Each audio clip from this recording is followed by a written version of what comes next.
So in our last sesh, which was a very like roleplay heavy one, it was kind of nice. We picked up in the city of Wadep in Watcher Sim's shack as we were kind of eating breakfast. Nice little meal that he had prepared for you guys as you were waking up. Kind of asked him some questions around what you thought might be the next best steps, and he wasn't entirely sure, but he did have an old friend of his, actually an old friend of Rowena's father as well, that was in the city, and he knew him to be a very shrewd and kind of ear to the ground kind of man, so he recommended you find him. That was a halfling gentleman named Corvold, who owned an antique shop called the Halfling's Lucky Find in the center of the city. So as you kind of decided a bit of that, you guys offered to kind of go in that direction. Dent decided to stay behind and work on his mechanical dog creature that he found, which was going pretty poorly. So he kind of got stuck doing it all day. But you all still made it to Corvald's shop, and once you were there, you discovered instead of Corvald, actually a kind of lithe, attractive elf woman. You learned later that this was Corvold's wife, Rowena, who has an interesting connection to Rowena. A bit of an old family fling, let's call it. As you kind of continue to talk to Corvold, though, you did ultimately show him one of the symbols of the Erzatzerai, and he was able to produce a similar one that he shared had been recovered from a graveyard called the City of the Dead that was nearby. So he kind of recommended that, hey, maybe there's more of this there, and if you follow this lead, you might see more Erzatzerai happenings in the City of the Dead. You were about to leave. Ivo decided he wanted to go shopping a little bit while he was here, may as well. And he asked if Corvold had anything that could help him see better. Corvold produced a magical item called the Eyes of the Eagle, which you haggled through extensively and were able to get a pretty good price. You all kind of put your collective finances together and purchased it for him. In the meantime, Dent almost lost the Broom of Flying because he sent it kind of blindly to a random location. Luckily, they were able to recover it from the children who had been messing with it. And then you kind of returned to Watcher Sim, showed him the symbol, asked again what his advice was, and he recommended that you pursue this lead and head to the City of the Dead. I'm just going to turn down the music because it's like super intense for this particular moment. It's like we're fighting and we're not. You before you left, Rowena really wanted to just at least catch a glimpse of her family and see how they were doing before, since she hadn't been in Wadep in a couple of years now, trying to avoid her fiance and his murderous exploits. So you asked Bettany to turn you all invisible.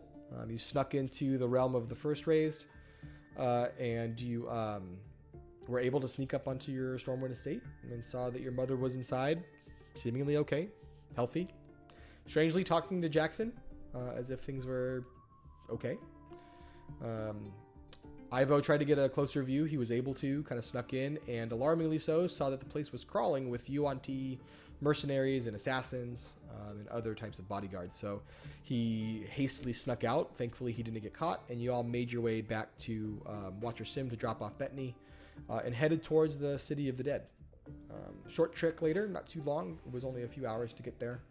You arrived at the City of the Dead and found it under the care, as expected, of these like raven folk grave tenders who don't really speak, but can mimic voices and sounds.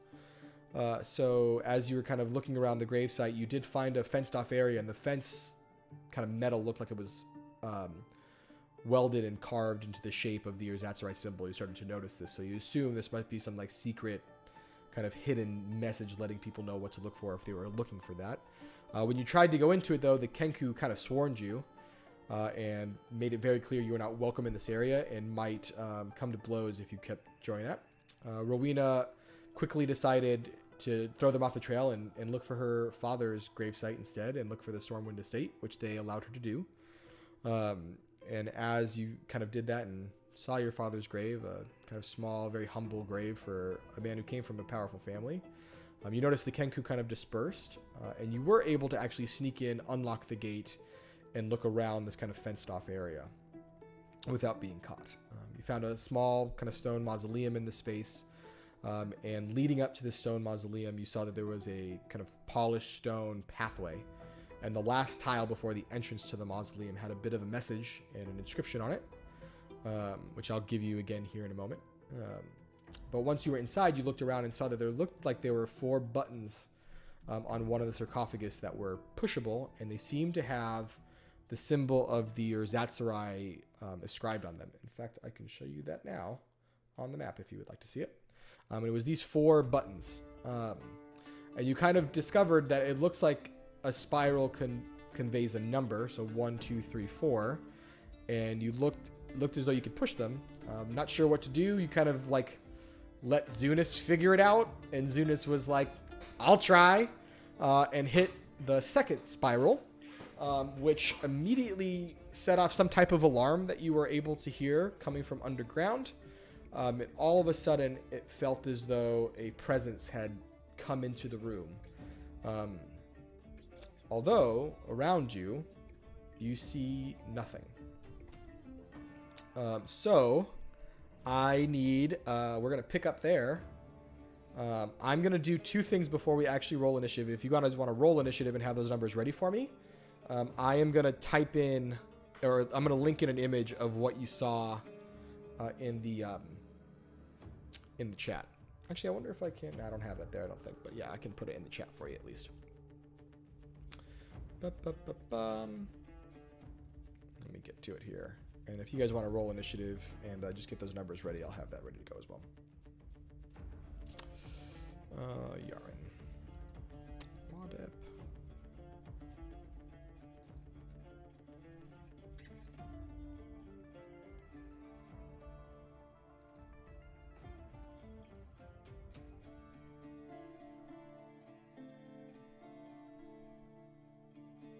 All right, so in the chat, I put a picture of that last stone tile that had the marking of what you saw. But I do need initiative rolls from everyone. 20. Nice. All right. And 12. Is that Ivo or Jesse? Ivo. Nice, 12. And then, since I got it, Thad, if you want to give me yours next.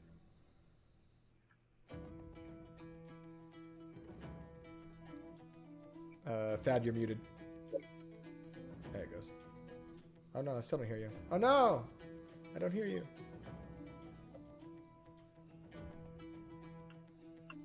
While that's coming up, Zunis, if you want to give me yours while he's getting his. 9. 9. Pretty good rolls, though.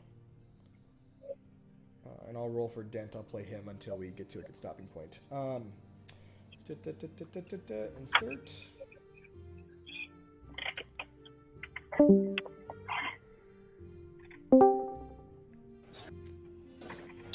I lost the ability to roll through D&D Beyond using the app again.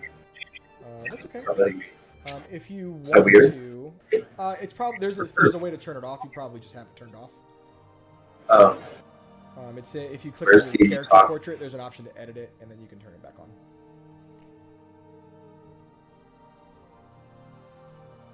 Okay. Actually, let me put him in there. Insert.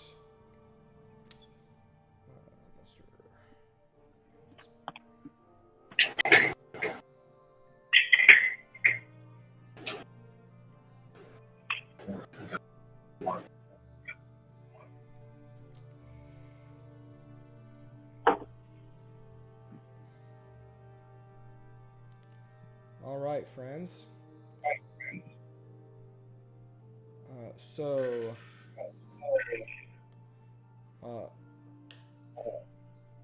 Lady Rowena, it is your turn first.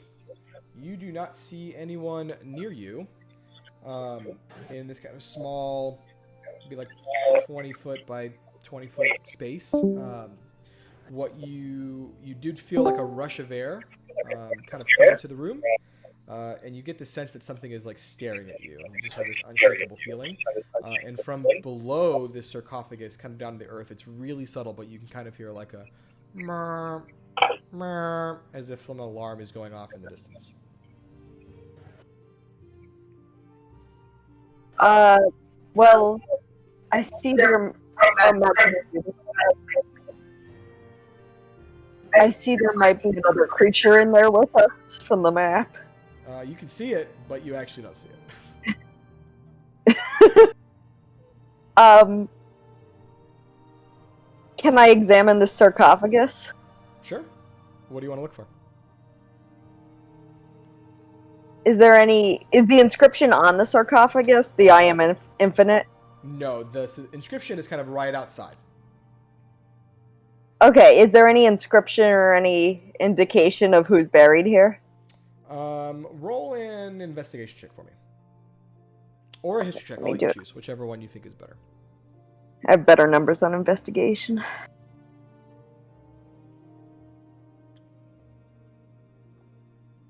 25. You don't really see like names necessarily. You see a lot of Rosatsarai imagery. What you can tell is some of these look really old. Like beyond decades, like maybe centuries old, maybe thousands of years old. And this space looks like it's probably meant to house like really important Rosatsarai dead. But you do note that it is strange that there are no names. Interesting.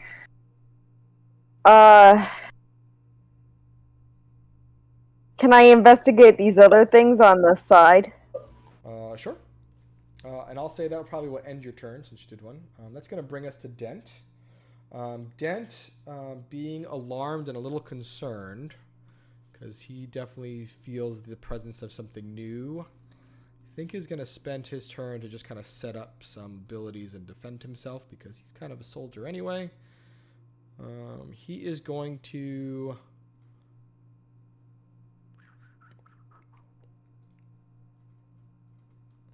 Yeah, he's going to spend his bonus action early and get one of his Eldritch Cannons ready to go. And this one's going to be his Protector Cannon. So his cannon is out, and in his he's going to make a small one, so it's going to be the one on his arm. That'll end his turn. Thad, that's your turn. Hello. No. Thad is going to begin to prepare a spell. Okay. In feeling this kind of presence, I'm going to cast Spirit Guardians. Okay. Do you want to cast it right now, or do you want to hold it until you pick up on whatever is in here? Let's see. I guess I would like to. Is this kind of box that Zunis is behind? Like Rowena and Zunis are both next to the box with the special symbols. Yes. So Rowena's next to the sarcophagus that seemed like it had the buttons on it. That's the one that kind of triggered this. And all of us feel this presence immediately. You all felt like this rush of air, and you feel like you have these eyes on your back.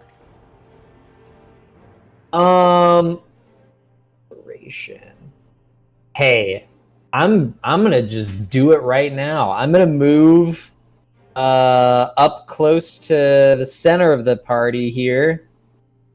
I'm gonna cast this. All right. What's the range on Spirit Guardians, and where do you want it to go? It is 15 feet the duration. And where do you want it to end up? Just around the party in general? Yeah. I mean, I assume it's 15 feet in any direction from me. Oh, it's centered on you. Okay, my fault. All right, so that's a 15-foot sphere. Or is it a cube? Sphere. Cool. All right, there's your 15-foot sphere for sure. All right.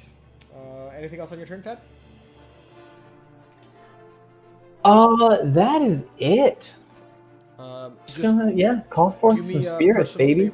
And help me. First of all, what does your Spirit Guardians look like? What what guardians do they look like? I'm curious to know what Thad's cooking up in his brain. Ooh, that's a good question. They kind of, so they're blue. They're like electric blue. Okay. These kind of like swirling spirits begin to flit amongst us, and the party, I assume, can tell that these are benevolent spirits. Every once in a while, they kind of come together to form the like the eye. Like they look like eyes, almost like Egyptian eyes, but we all know it to be the Eye of Helm. Okay. And perhaps little some kind of furry creatures. They might be ferrets, but it's Nice. hard to tell. Floating helm eye ferrets. I'm a fan. I'll take it. All right. So that'll be Ivo's turn then.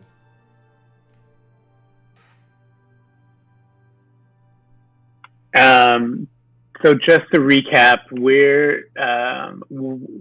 heard this noise, right? It's coming from is it the sarcophagus that's by Rowena and Zunis, or is it the one by me? The noise that you're hearing of the alarm seems like it's coming below your feet.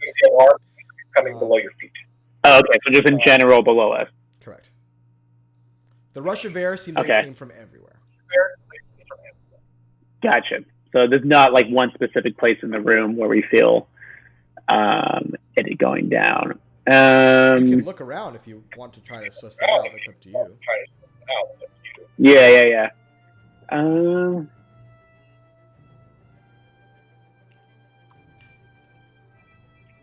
Could I? What do I want to do?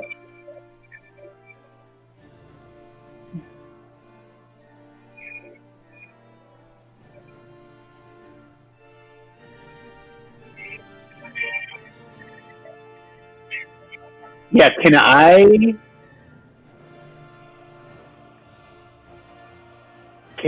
kind of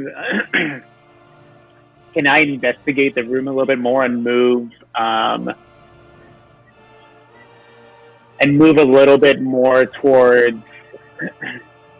maybe the corner, the far corner, on the same side of the room that everyone is on, but towards that, just to see if I can see anything differently. You want to be on the opposite side? Basically going up and to the left if you're looking at the map. Yeah. Oh, can I move myself? I forget. You can actually. Yeah. That's okay. I go over there, and then do I perceive anything differently? Roll a perception check. I roll.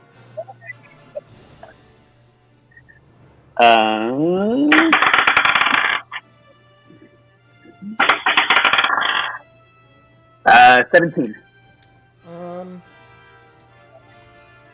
It seems as though the dust in the room is moving just slightly, almost as if there's a gust or a draft from this side.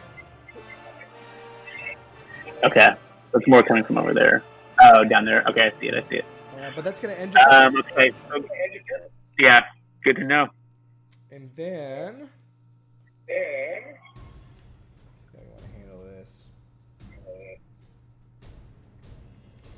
Yeah, that's the one that would do it. Okay, so...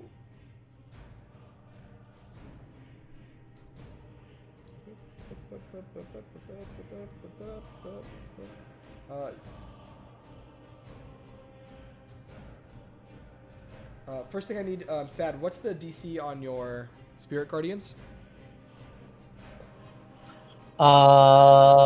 Let's see.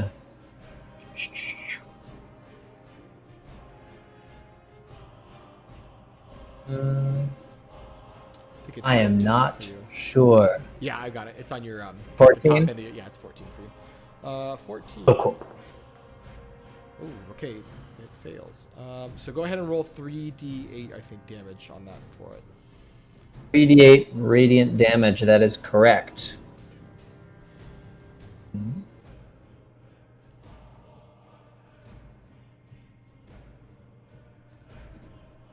Rolling. 19. All right. You notice that the spirit guardians, and like after Ivo kind of moves over to the corner, they almost all kind of seem in unison to come around, and then kind of start like hovering over a certain area, and they almost shift as if something is pushing them back, and it creates this like beeline right towards Zunis. Zunis, you feel this like huge gust of air kind of like start to envelop you, and as you kind of feel it kind of gust through your armor and up, you're feeling like these huge, almost like fists of air slam into you a couple of times, and you take 10 points of damage as these things hit you.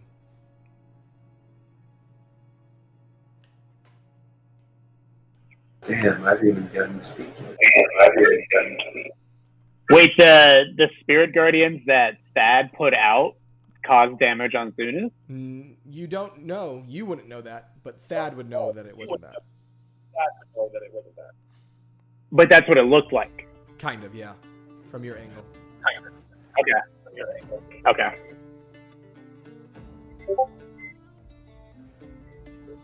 I just want to make sure, because like, so from my perspective, I'm perceiving that this spell that Thad put out is somehow damaging our own party and damaging Zunis.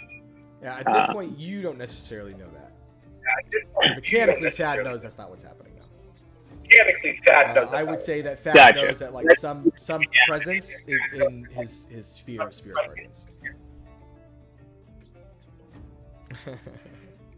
All right, so that'll be Zunis' turn now. Well, I just lost 10 points. Yeah, something is like enveloped you and is attacking you. And it's kind of like a mystical being that I can't really You can't see anything attacking you. So what I was going to do was do my sense, but it seems like this thing is evil. And the other thing I was planning on doing is pushing another one to the bottom. But really, those are valid options. Can I do an unarmed strike to kind of back off? I mean, I know it's not a spell, but is there any, would just physically trying to free myself help, or not really? You're not grappled or restrained at this point. You just feel like something is like surrounding you. But you could try and just swing with it. It doesn't have to be unarmed to try. You could just try and like swing wildly. Be a little silly. Okay, I think that's probably not the best. I guess. Well, I think I'm in a gust of wind back. Okay. Where do you want gust of wind to kind of go? What direction?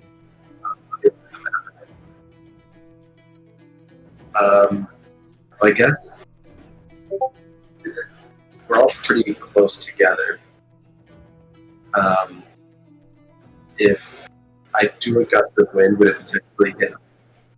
Because if I want to go in that direction, farther away from him. So you want it to kind of, just so I know, you want gust of wind to go, let's do dark blue. You kind of want it to go like straight out. Come here, you. Where's my marker? I'm not seeing an animation or anything, but I don't want you. I imagine farther away from Dent. The opposite of Dent. Gotcha. Sort of by Ivo, but if we can go further south so it doesn't get him, just so this spirit kind of goes away from him. Do you want to go at an angle or like straight across? So it's not really for them. Sure. All right. Let me. Yeah, like that. If I could, that would get it away. Yeah, let's try it. That's a clever idea. Let's try. Strength 14.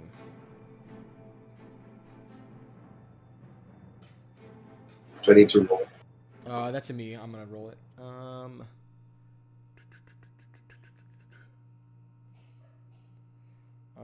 Yeah, that's 10 feet wide. That's pretty big. So that's gonna mean, hey Thad, can you roll a strength saving throw for me? Yes.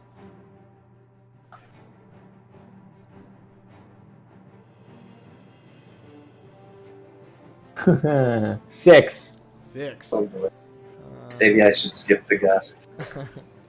I mean, it doesn't do damage, so that's not so bad. Let's see how far he gets flung, though. I am worried about drawing attention to ourselves and those bird-like characters going past. 15 feet. Okay, so Thad, you shoot off this direction from this gust of air. The spirit guardians stay on you? I believe so, I'm yes. just gonna But let move them, me and double if you check. see that Yeah. it doesn't, I'll move it back. Just let me know. Cool. Yeah, they float around me to a distance of 15 feet. So they fly just a smidgen in that direction. But that will end your turn, Zunis, I'm assuming? Yeah, did we get it away from me? You, it doesn't feel like it. I'll put it that way. It's hard to tell because you. But it doesn't seem. But I didn't hurt anybody or anything. Rowena, it's your turn. Okay. Good job. Thank you. It's a valiant effort. I don't know what I can do if I can't see this being, because I don't have too many spiritual skills.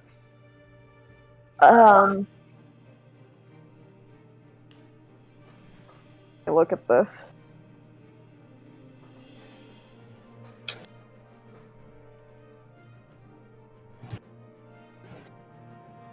Do you have any suggestions, DM? Yeah. So in these moments, you can do a couple of things. You can keep doing what you were doing, which is just like figure out however the fuck you activated this thing and try to deactivate it, or leave. Fleeing is always an option for sure. You could just shoot wildly around Zunis and hope to God you hit this thing, not knowing if you will or not. All you know at this point is that you have an invisible creature. I don't think you have any magic spells or area of effect spells to kind of like better your odds. So hard to say 100%.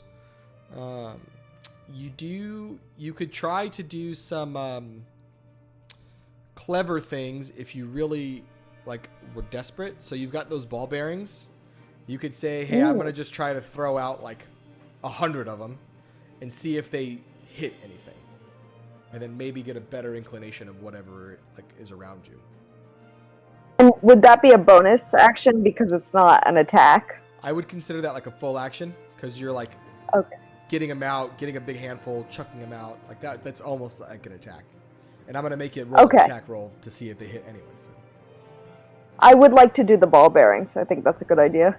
So just know you have 900 ball bearings now instead of 1,000. But do me a favor and roll an attack roll, or roll a d20 plus 3, because I'll give you your dex bonus, and then you're going to do it twice. You're going to do it at disadvantage, so take your lower number. Okay. Oh, baby. 19. Okay, yeah. So you like throw just a big handful of these things, and in the space kind of right diagonally south of Zunis, you just see a bunch of them just go boop, boop, boop, boop, boop, like almost like they're catching an invisible force and then falling to the ground. The other ones seem to shoot by, but those ones just kind of and then low down. They seem to hit the ground at a slower pace. It's almost like they're falling through something that's also slowing them down. So there is some kind of force diagonally south of Zunis. Nice. Anything else you want to try on your turn? You still have a bonus action. Nope, that's it. Yep, cool. That's going to bring us back to Dent. Dent, seeing the same thing, is going to shoot wildly in a random direction. What can he do with this thing?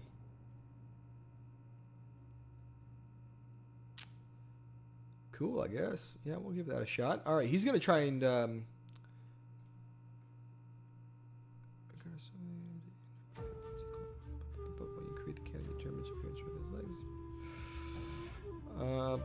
emits a burst of power that grants itself in each creature.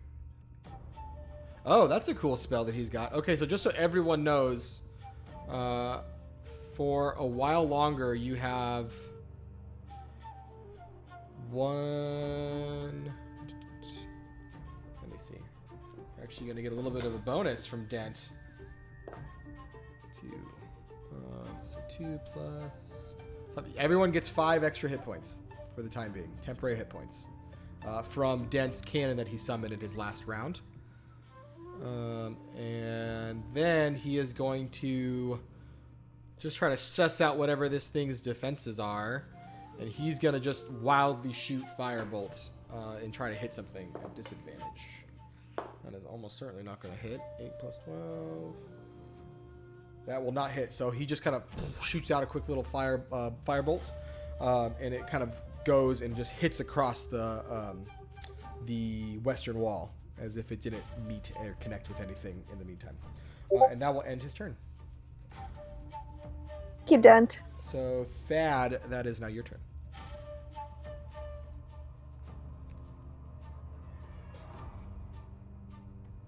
Okay.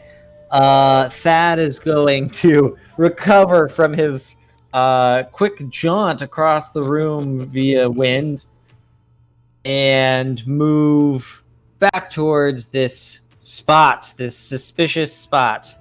You can... trying to protect his... Yeah, you can make it there. Just know, in this wind gust area, it's half movement speed, just so you know. Okay, cool. I think I should still be good. And now, that is going to try and bring down his old Helm's Retribution on this space where the ball bearings dropped. Or didn't drop. And roll to hit at disadvantage, please.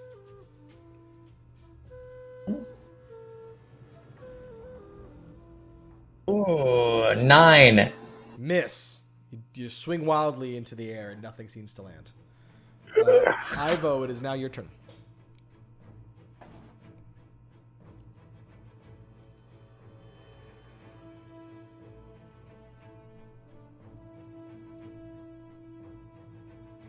Oh, hold on. Sorry, Ivo. I muted you because I think the echo was coming from you. My fault. Oh, All right, you're back. my fault. You're good. All right, you're back. Oh, you're good. So, okay, so we know there's something there. I'm going to just try, initially, I'm just going to try to talk to this thing or this person. So I'll just, I guess just in the general direction of where we saw the ball bearings fall, just be like, who are you and why are you attacking us? Roll a persuasion check. Yep. Ooh. 21. So you do hear a voice speak out in a language you don't understand. Great. It seems very aggressive and very hostile. I will still allow you a bonus action if you'd like to do something else on your turn. And it's from that area, right, that I was talking to where we saw the ball bearings fall? Yes. And I'll mark it on the map so you can see it. It's basically, right now, the ball bearings fell in this like blackish X area. Somewhere in that space. Gotcha. All right. And the whole group hears this, right? So I guess, guys, it sounds like we're in for it. Shoot. So I would then like to proactively move. I can do it, right? I can move my guy. Mm-hmm. Can I? Yeah, choose What the do I have to crosshairs do? in that map, and you should be able to. It just moves the map. Oh, really? Okay. Yeah. Oh, yeah, I can move it. Where do you want to go? Where do you want to? Just next to Rowena to kind of take up a strategic. Yeah, right there. And then, if the DM allows it, since it seems like we're going to be in for a little bit of a battle, I would like to take my I Heart Wadep T-shirt and fold it into a samurai-style headband and wrap it on my head, just to make sure that the sweat doesn't get into the eyes if things go down. I would 1,000,000% allow it. I do need you to roll a Constitution saving throw, though. Okay. Is that a D? I forget. Is that D20? Or so on your character sheet, if you look at like the top left, you'll see like saving throws. There's one for con. Yeah. Okay, but you roll a d20, right? Yeah, it's a d20 plus that number. Ooh, 23. Good roll. Okay, yeah. It seems as though the I love Wad, I heart Wadep samurai bandana you've created is removable from your forehead, but it is there and badass. So victories, friends. Okay. All right. Just want to check one quick thing here before I wail into you.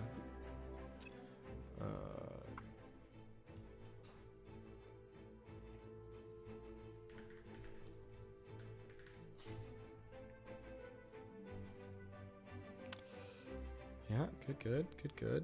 Yep, that's it. Okay. Oh, really sorry, Zunis. Rolled a natural. Did you do a DC 14 saving throw? It's just so I know, it's only the first time he enters, right? Or starts their turn? Oh, okay, yeah, then I will. What's the DC? 14 again? 14. Mm-hmm. He does succeed. So is it still half damage, though? Yes. So go ahead and give me the damage, and I'll add it in. However, Zunis, you feel like one other big just whack as something like just slams into your ribcage. And as you're kind of like catching your breath, it almost feels like just two fists like slam down onto your head. In total, you take... I need to just do one quick check on something and see how much that's going to be. Can I do an intelligence check? What are you trying to check? I'm wondering if they have a vendetta against me or if it's because I actually pushed the button. Like if this is fish related or I see what you're me summoning them. Yeah, an intelligence check would be fine for that. Just a d20. Where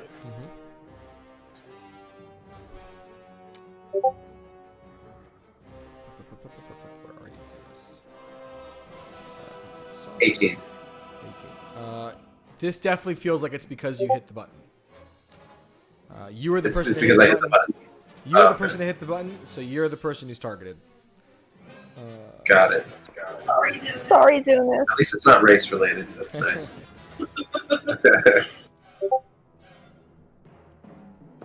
So are you giving me damage points? I think I asked you in the You chat. take 23 points of damage. Well, I had 44 before. I didn't subtract 10. Was I supposed to do that? So yeah, subtract 33. 5. We'll subtract 5 Oh, because okay. he 5 and then an additional 23, so 28. Correct. So 28 total down. So now I'm at 16. Okay. And it's my turn now as well. Right? It is your turn, yes. Wait, Zunis, how many hit points are you at now? I have 16. I took 28 points. Yes. Yeah, so I had 10. It would have been 33. They gave me the 5, so it's only 28. I guess I was looking through my spells, and Moonbeam seemed somewhat appropriate, where a silvery beam of pale light shines down in a 5-foot radius to kind of fill the cylinder so we could at least see what's going on here. Well, Moonbeam wouldn't necessarily show you anything, but it is a really good idea because it's like an area of effect, and anything in that area could succumb to it, whether or not you can see it. Yeah, it's engulfed in ghostly flames that cause searing pain. Yeah, so that's a smart choice.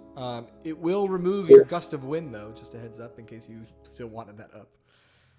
You know, I need something to save me right now, so I'm okay sacrificing my gust of wind. So it's a 5-foot like beam of moonlight that just like shoots down. Where do you want it to go?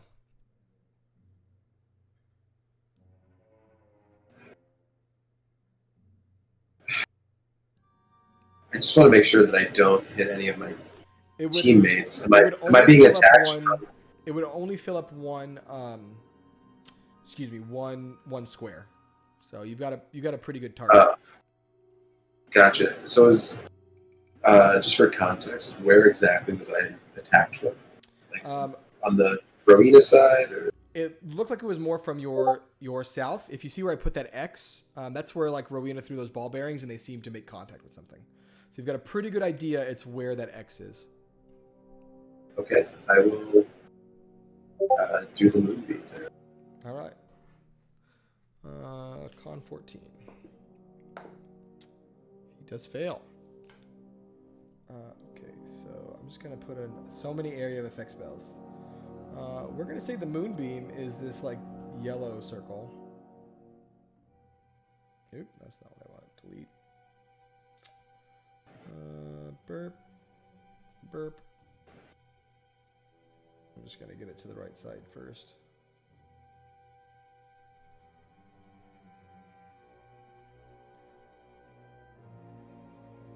And can you go ahead and roll your damage for that now? If you want to go ahead and roll 2d10.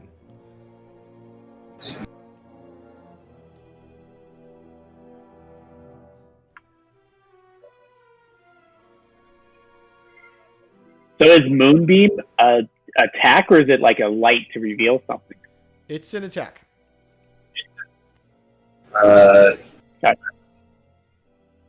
Wait, is 2D? I forget exactly how 2d10 works. Do I roll d10 twice? Yes, And and add add the them? total for me. Okay. 12. 3 and no. You cut off there for a bit. Oh, 4. I rolled a 3 and a 1. Oh, sad. All right. Well, you got something. The good news is Moonbeam still stays. So. Similarly, DM, with my 3d8, I rolled a 2, a 4, and a 1 for a grand total of 7. Nice. Halved. Well, they do seem like they are making contact with something, and you are hearing some grunts of pain, although not very deep pain. Fair. Right. Like they're That aging. will end Zunis's turn. Rowena, it is back to you.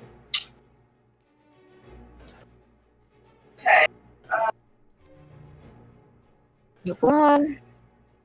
I would like to go to the go to the spot where we've been detecting something and take my dagger and sort of swing it in a circle. Sure. Go ahead and roll an attack roll with that dagger. And do it at disadvantage, please.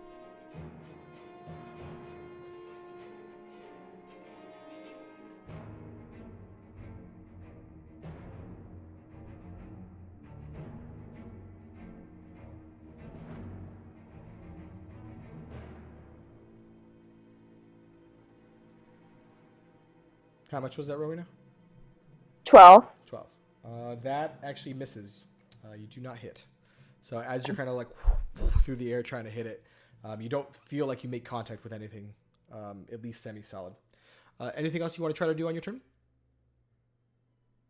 I want to give Zunis some healing, but I don't know that I have anything to do that with. I don't think that you do, no. Yeah, you do. All right.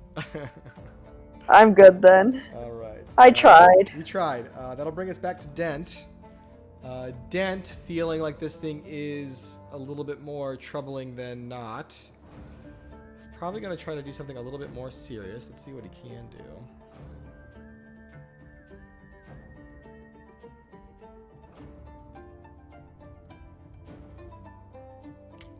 Cube. Yeah, no, he doesn't think he can do that without hurting him.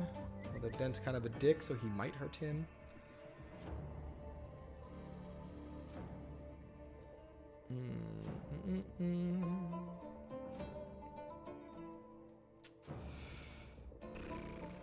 Okay, well, he is going to just try and do Scorching Ray. So he gets 3 shots at this dude to see if he can hit, but they're all going to be at disadvantage. So the first one misses. The second one misses. Jesus Christ, I hate. This goes clear. And the last one hits. All right, at least you got one in there. And let's clear that. Let's clear that host. The last one does not too bad. 7 points of damage on this thing. Yeah, you guys get the sense that you are chipping away at whatever's there, but it doesn't seem to be perturbed by your attacks. Does he do anything else on his bonus actions? That's a good question. What bonus actions look like? So already summoned one of those. No. All right, next. Thad, back to your turn. I'm going to. I'd like to shout to Ivo. Try the buttons. open the buttons. As I also cast Fairy Fire at this thing. Okay. Oh, it's the DC again, 14? It is covered by the description of the spell. 14, yeah. Your DC shouldn't change. It should always be that same. Oh, cool. So, yeah, he does fail. Okay, so is he illuminated in violet light? He is indeed. So you can see this creature now, and it seems to be a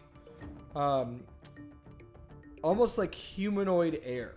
You can kind of see the swirling purple light now that you've got fairy fire on it. And it like at some moments seems ethereal, and others it kind of coalesces into a humanoid shape with arms and like no face. And then it kind of goes back, and it seems to really be focusing its eye line, if it had any, on Zunis. But it is right where you expected it to be. Anything else on your turn, Thad? I think that's it. All right. That'll bring us back to Ivo. Shit. Hey, before Ivo goes, may I cast a bonus action spell? No, because I said no. Is it a cantrip or a spell? It is a. It's a first level spell. Yeah, so no, you can only cast a spell once on your turn. So it can be a cantrip and a spell, or a spell and a cantrip, but you can't do a spell twice. Got you. But Ivo, that brings us back to you, sir. Am I muted? Yeah. Okay. So let me bring back up the map.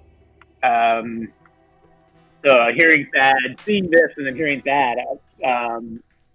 So Thad, what do you want to do with the buttons? You want to press the buttons? Press them in order. What order? 1, 2, 3, 4. Zunis pressed the second for some reason. That is what I meant, but I can't pile onto Zunis anymore. Okay, so then I want to do that then. Turning back and looking at the buttons, I want to press them in order 1, 2, 3, 4. So 1 kind of clicks down, and then kind of slows back up. You go to 2, it does the same thing, all the way through 4, and nothing seems to happen. I changed my. Thad, it didn't do anything. A different order. I'll give you one more shot at this before your turn ends if you'd like to hit the button still. Can I see the buttons again? Yes. Oh, did you put it earlier in the chat? Not the there buttons. they are. Yeah, they're on the map now for you. The thing in the chat. Okay, was so what the if description at the front? Got it. So the 1, 2, 3, 4 would be starting left to right. What we just did. Yes. Can we go from right to left and try that? Yeah. So you. And nothing seems to happen still. All right. End of your turn. All right. I tried, Thad. I tried. That brings us back to the Stalker, who again turns his ire to Zunis. Zunis, you take 10 points of damage. It's getting pretty close for you, bud. Zunis, though, it is back to your turn, sir. Someone heal Zunis. This is not the. I've been closer to death, so. You've been unconscious, sure. You straight up died. So I know what this is like. It's hard to cast any kind of spell because this thing is so not physical. Like, I you just can't want to trap double it. check that you know you can heal yourself, in case that's what you want to do. I wasn't sure if I could heal myself. I thought it was just others. You can definitely heal yourself. Oh, if I can heal myself, then yes, I'll use my turn to heal myself. So I thought it was. Yeah, you've got a couple different ways to do that.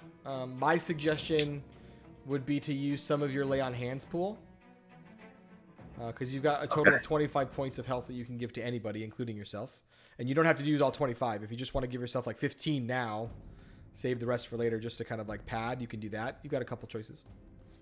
Yeah, I just think every single turn there's going to be 10 taken away from me. It's a possibility if he keeps hitting you. And he's actually not even doing full damage. He's missed a couple times. So I'll add. I have 25%.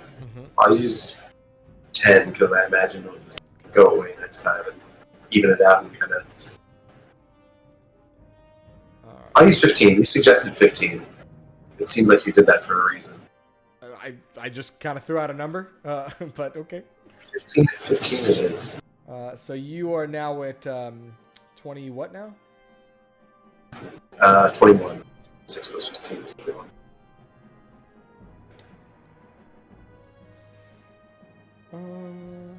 All right. I just updated. Anything else on your turn? I'll throw some punches in if I can. Well, that move to heal yourself was an action, so you won't be able to attack. You'd have to do a bonus action if you have any left, but I don't know if you do. Your moonbeam is still in effect, so I just gotta make sure I do damage on it.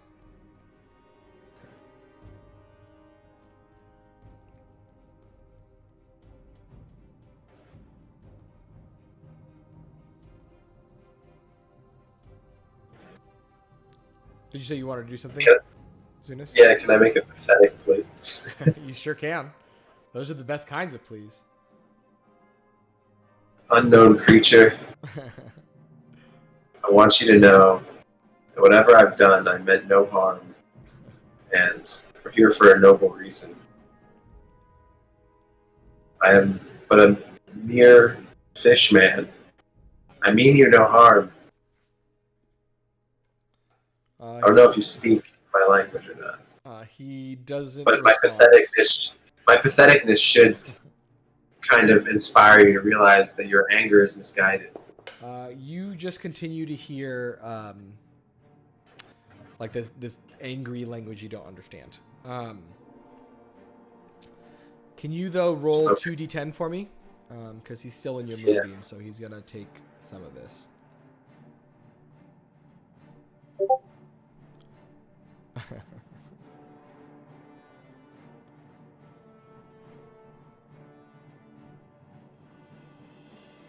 And let me know. 14. 14, nice. All right, that's a good little hit. That's a good little hit. 14. All right, that'll end Zunis' turn. Back to the top of the round. Rowena, it is you again.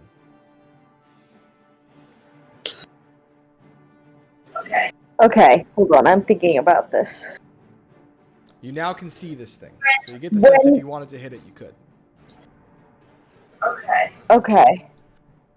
So when I roll to press the buttons, did he hold them down all at once, or did he take his hand off them and they raised again? I'll say he tried both, and it didn't seem effective either way. Okay, well there goes that theory. Alright, I'd like to take my, let's see, what's the most damage? I'd like to take my rapier and stab at the thing. Go ahead and roll your attack with your rapier, and you can actually do it at advantage now, because you see it, and you have a character within 5 feet. Thad, do you want to roll your damage again for Spirit Guardians? Heck yeah, I do. 22. 22 hits. Go ahead and roll your damage and add your sneak attack bonus.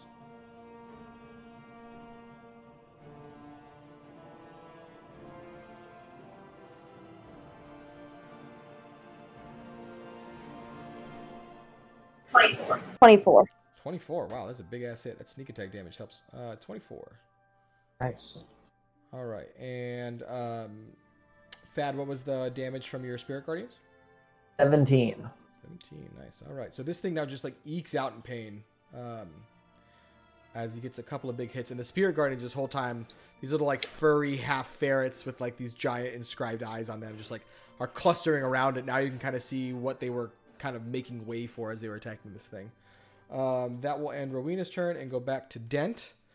Dent is, I think now that he can see it, feels a little bit better about it, is just going to pump his Firebolt into it once more.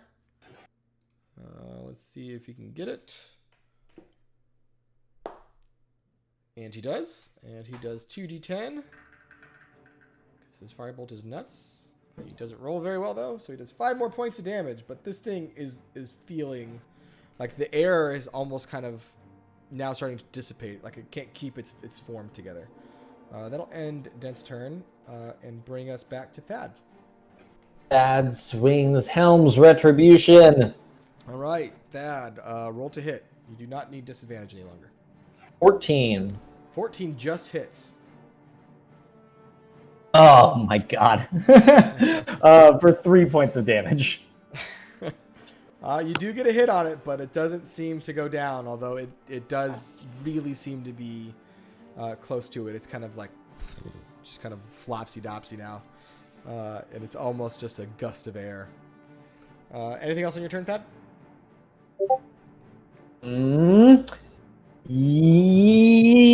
Nope, that's it. All right, Ivo, back to you, sir.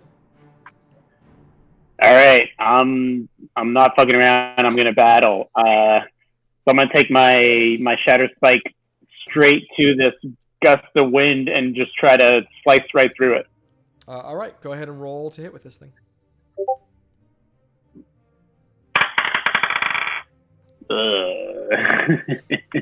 I got. Where's that? How much do I have with it? I got a 9. That misses. Yeah, that sounds right. Anything else you'd like to do? Where are we at? We're all surrounding him. Zunus, what is your health at? Sorry. Can you guys hear me? Yes. I am at 21. Okay, you're a little bit better. Yeah. Let's get hit in just a second. I want. Yeah, I think I am.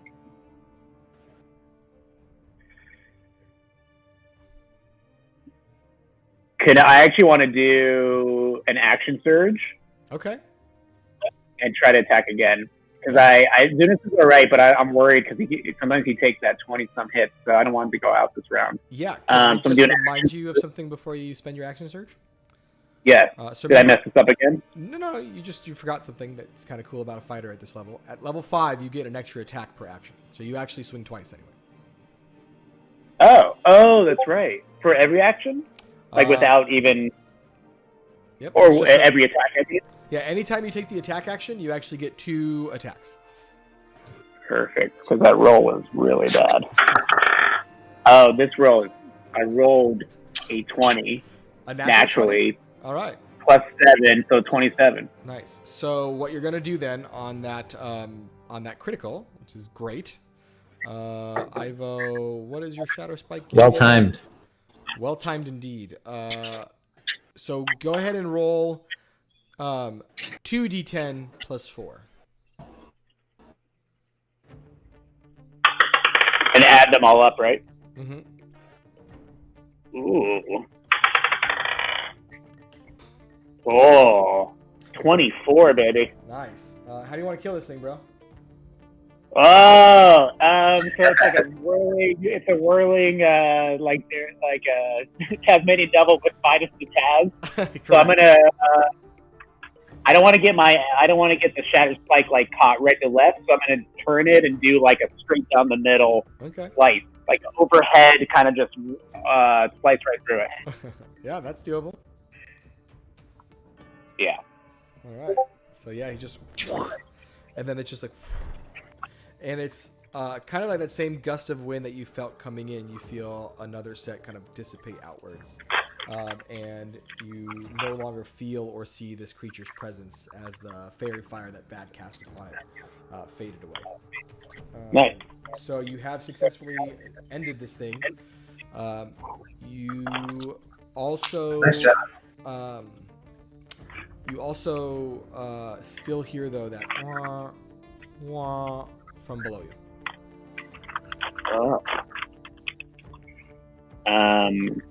Guys, what do you think?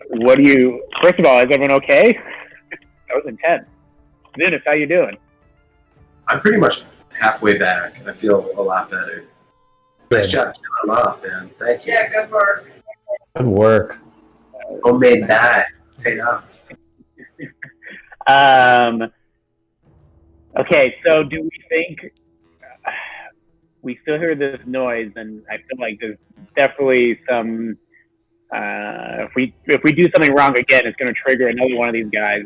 Do we think we want to keep continuing on? Like, we tried pressing the button. I think 3, at least 2 for me, and then Zunis was fucking around and hit one of the buttons. But do you any ideas of how we should press them to make anything different, or I guess we could also investigate the room a little bit more. What's everyone's feeling? I think we should investigate a way for clues as to how we should press these. Okay. Yes, I guess, can we kind of all spread out and take a little look at the room to see if we can find any clues? Sure. Why don't we have everyone roll an investigation check for me? And why don't we have everyone roll an investigation check? although since you're kind of spearheading that thought process, I'd like you to just roll a straight intelligence check. I'd like to cast guidance on Ivo, Okay. if he is willing. Yes. So you can add a 1d4 to your intelligence check. Ooh. And I rolled a 19. Neat. Okay. For your investigation? Yeah. Do you want me to roll intelligence and investigation, or just intelligence? I want you to just roll an intelligence. Okay.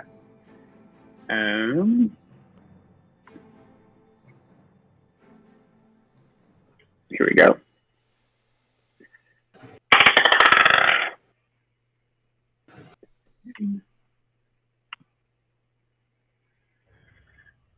We got us a 13 total. So between the rolls of you guys searching the room a few times now, there doesn't seem to be much else in this space that stands out. The creature that came to you was basically made of air, so you get the sense there's a vent or something that allows him to come in somehow. And it is, I mean, it could be an inch thin, you know, like it could have been anything that he came through. Ivo, the only thing that really stood out to you that you remembered of note was the placard on the ground before you entered. That's likely the best hint you're going to get that this place has. You would assume it means something to the Erzatsarai. And I will say with that roll, and I'll give you a little help because Dent, as a creature of the Erzatsarai, would be able to kind of ascertain, like it's got to be a message of the Erzatsarai. And Dent kind of shares that the Erzatsarai value logic and reason more than just about anything else. More than just about what? Anything else. Wait, sorry, where's this placard? It's right outside the mausoleum. It's like the stone pathway that led up, and the very last stone pathway, like the stone tiled before you got into it, said what is in there. And I linked it in the chat if you want to see it. If you scroll up right after I linked the map, it's there. It's like a white marble image. So it says, "I am infinite, but my beginnings are here." And there's a picture of a circle with a line through it.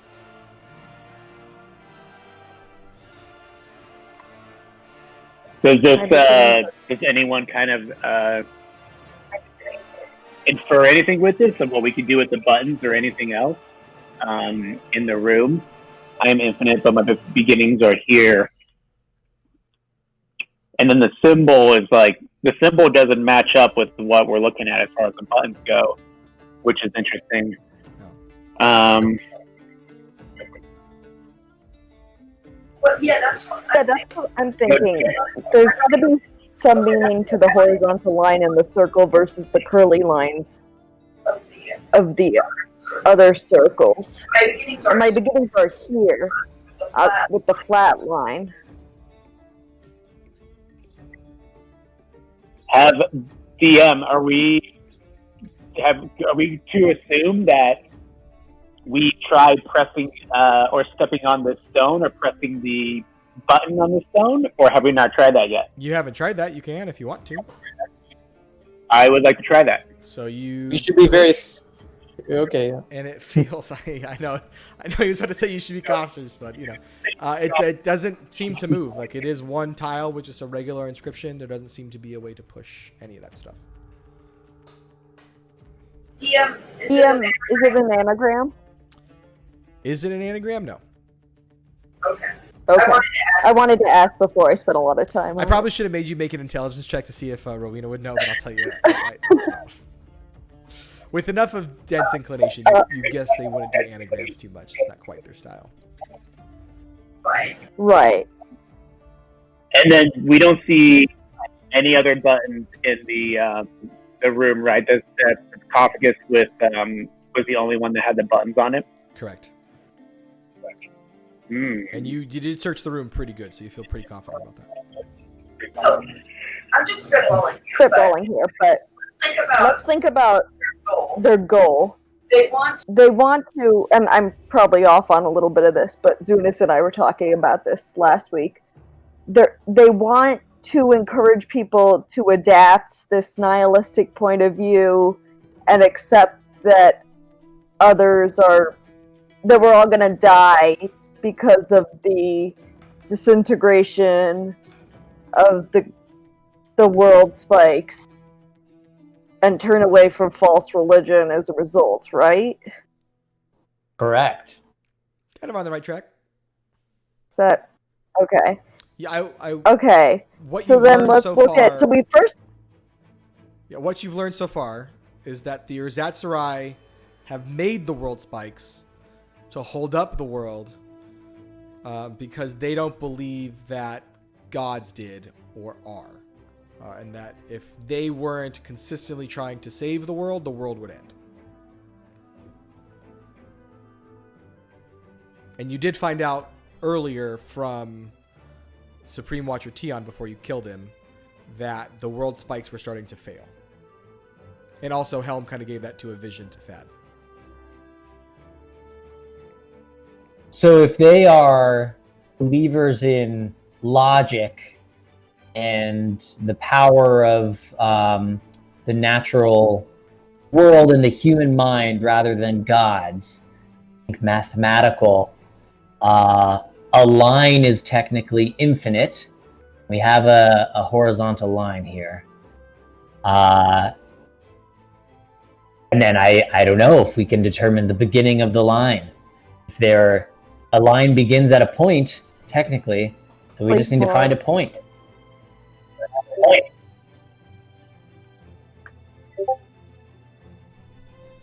I don't know if there's a point in our symbols that I guess there's a center on the last symbol, I think. Kind of small. Infinite, but who is infinite if they don't believe in gods? I think you're onto something with the line. Also, we've only ever seen... What'd you say? Oh, nothing. I was saying it might be a riddle, and a line is infinite. That it's from the perspective of a line. But I don't know. That could be too. That's what I think. Right. No, I think you might be onto something. But I think one thing I find curious about the buttons, and correct me if I'm wrong, but we've only ever seen the Urzatsuri symbol in its final form, which is the one with the 4 swirls all the way to the right. That is true. And so I think what I was getting at, I mean, there's 4 of us.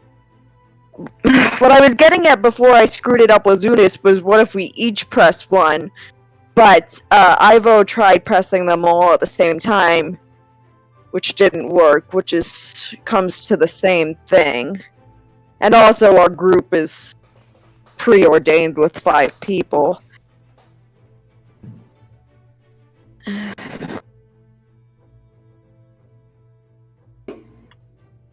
Maybe we need to think outside the box a little bit. Can we actually, let's investigate the remaining courtyard and get out of this room? I think that's a good idea. Onto the group. We could try. Everyone takes a little stroll. There is this interesting. I might be muted. There's this interesting obelisk to the north over here. Whatever this is. Here. Oh, yeah. I don't know if we would lose over there. You could. I think you guys checked that out last time, if I remember. All right, let's go check it out. So you go over that way, and you investigate this thing. There is no writing or markings on it. It's actually like a geometric pattern, kind of in the vague shape of a human. Roll an investigation check for me.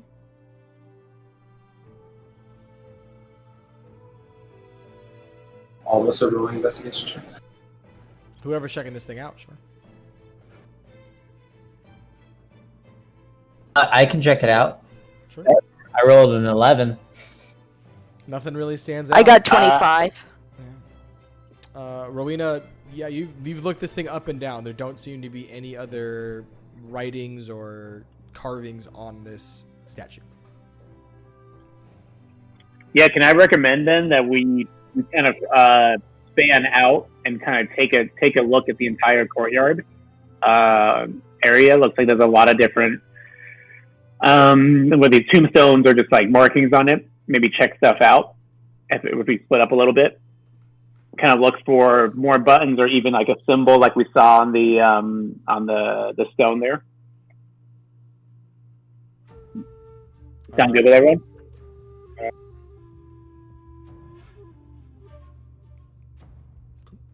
Roll an I'm investigation. assuming that's a yes. I'll have everyone roll an investigation check again, just to see if anything stands out.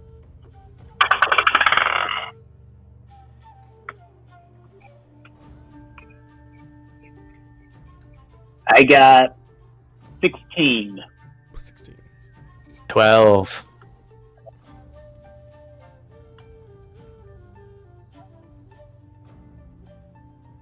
Zunis, Rowena, what did you guys end up with?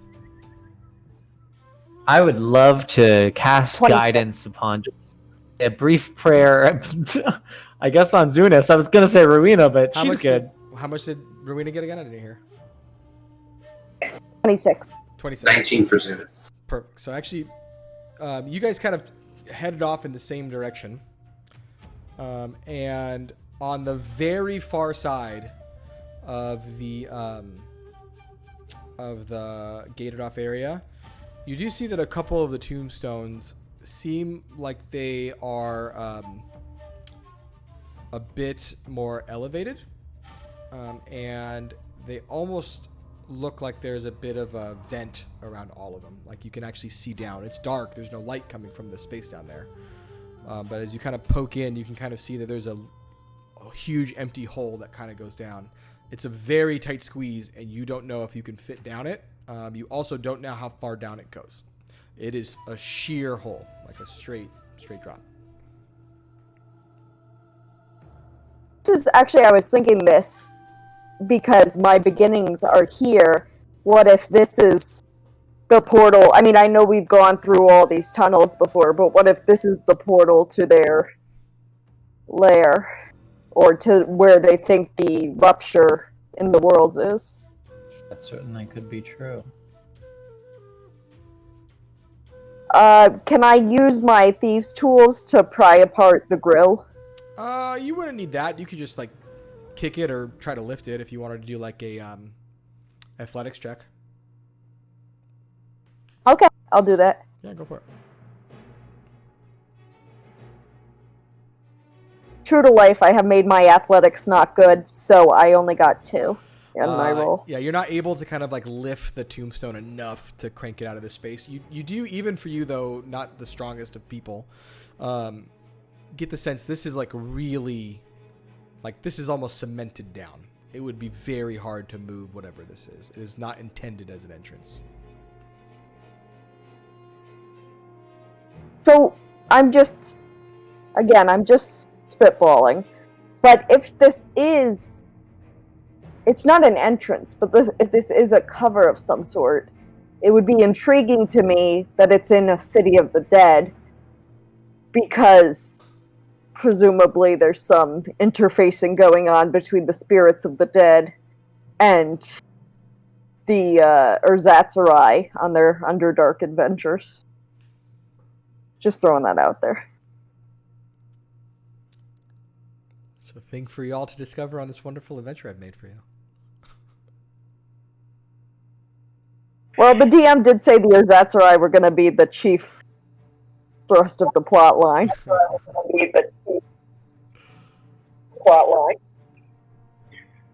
So that's the DM. That's really the only thing that any of us found as we scroll throughout the area. Yep.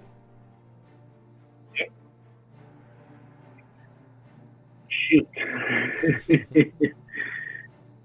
All right, guys. Well. Actually, Thad, can you roll just a straight intelligence check for me? Yes. Remember, you can guide yourself. I will do that. Let's do it. And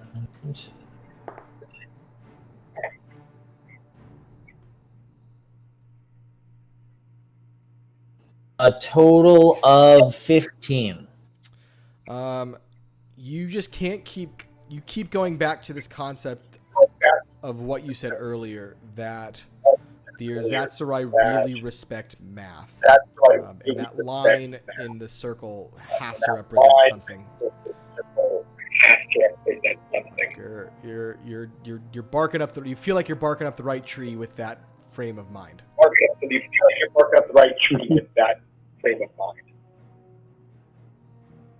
Okay.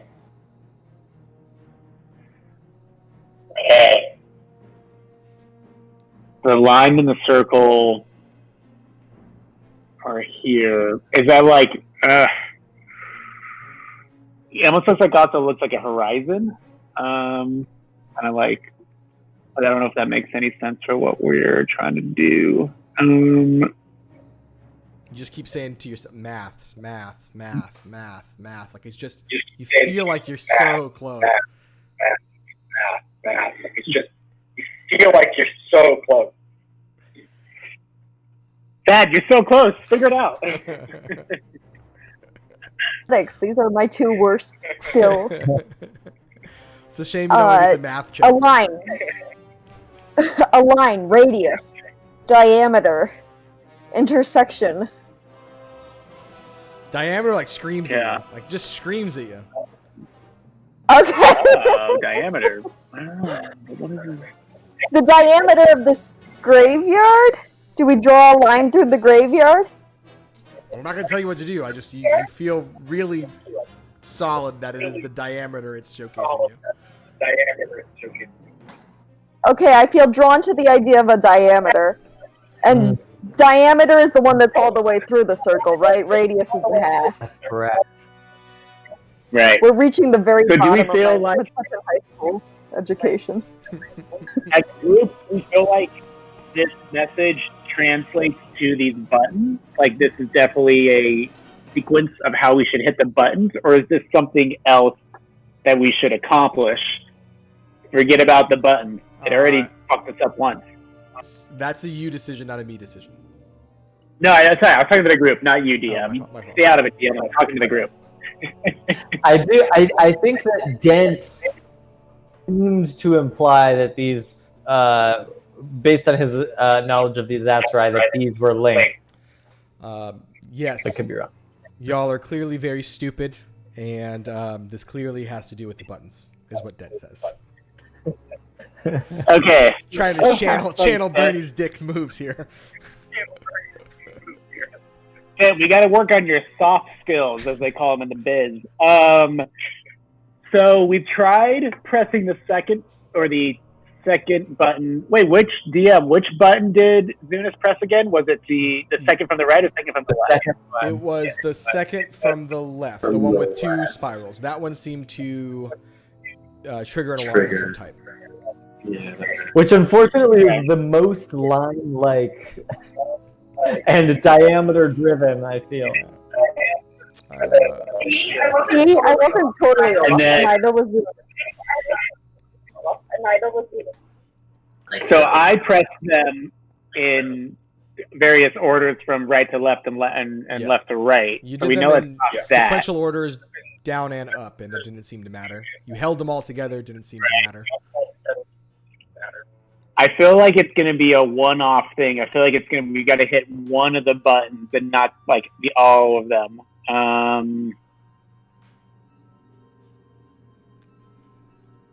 Maybe it is the one on the far right with the 4 kind of markings to it, because that is kind of like completes a circle and it's to a point.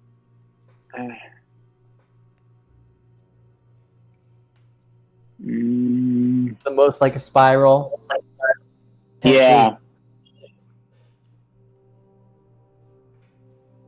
Fibonacci thing. It is a golden spiral. Yes. More indications of the maths and the respect for logic and reason. But we don't have to solve anything to do with that, do we?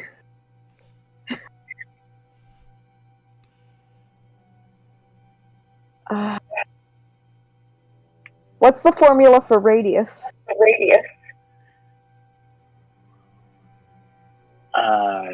a good question. Am I allowed to use Google, Thea? If I don't see it, I don't see it. I will say that I'm not worried about your reminders of formulae, so if you needed to look it up, that would be fine. The 2 formulas that are useful for finding the radius of a circle are 2 times pi times radius, or the area pi times radius. Or not the second. All from memory, that's crazy. Maybe the 3 spiral. Why the 3 spiral? Because pi is involved in circles. Pi equals 3.14. It's as good a guess as any. Okay, so the Fibonacci spiral. Fibonacci is 1, 1, 2, 3, 5, 8, 13, 21, and so on. 1.78. Do we only get one more shot at this, and then the creature's going to come back again? You don't know if the creature will come back. But you have hit the button a few times, and no creature has come back. Or no more creatures have come back. I guess we could just start pressing these different buttons and see if we get anything to come out of it. Well, the thing about that is that kind of defies the logic that our DM was kind of hinting at. Yeah.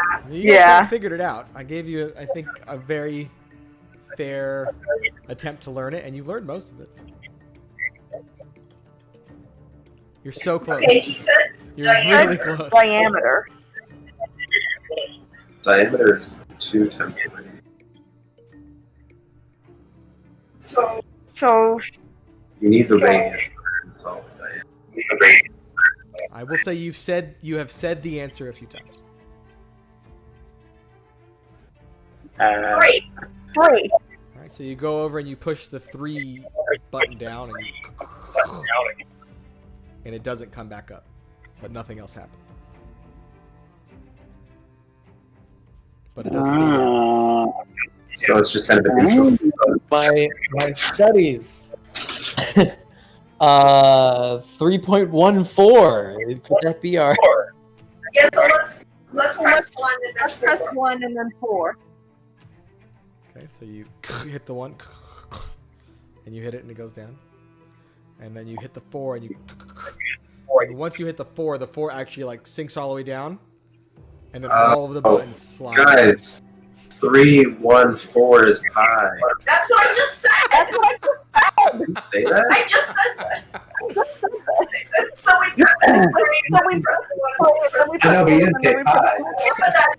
Yeah, but that's what I meant. No, she did say pi. We said pi multiple times, but... You did say pi multiple times.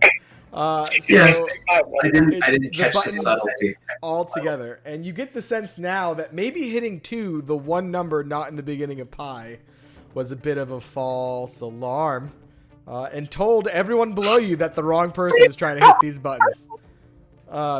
So you do see all the buttons kind of sink in. I feel like the riddle was pretty good. It's a solid riddle. And you see that the sarcophagus that's on this actually kind of like shifts upward along the wall. And it kind of leads, now below you is a stairway, like a stone, well-carved stairway, clearly man-made, that leads into a maybe 40-foot descent. And there does appear to be light at the end. You've also noticed that after you hit these buttons in order, that has stopped. What if I didn't hate yours that's right before, I hate them so much more now that they put us through this. I feel like Jesse was so close. I feel like he was like, I'm right fucking there.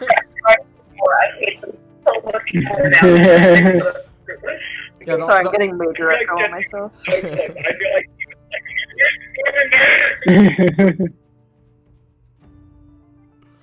All right, so you guys have this open hallway in front of you. What would you like to do?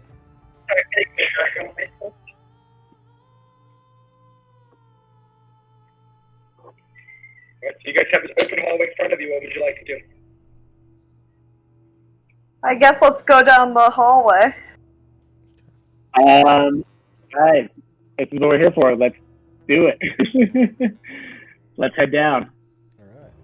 So you start heading down this hallway. It's not a very... I know you just described it, but is it, remind us, is it lit? And then can we see, like, the bottom of it, or is it kind of... It's pretty well lit down there. You can see kind of where the landing hits. It's a good ways down. It's like 40 feet down. You're going down a couple of stories. It's pretty well lit down there. You can see kind of where the landing hits. It's a good ways down. It's like 40 feet down. You're going down a couple of stories. I also feel like... Am I super delayed to you guys? Yeah, sure. Let me refresh Keep doing Discord. Hold on one second. I feel like it's mad at me. Let me take a quick break and then come back. I'm also going to A little my bit. Discord. Yeah, let's take a A 5. little bit. Let's take a A break. little bit. Okay, cool.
All right.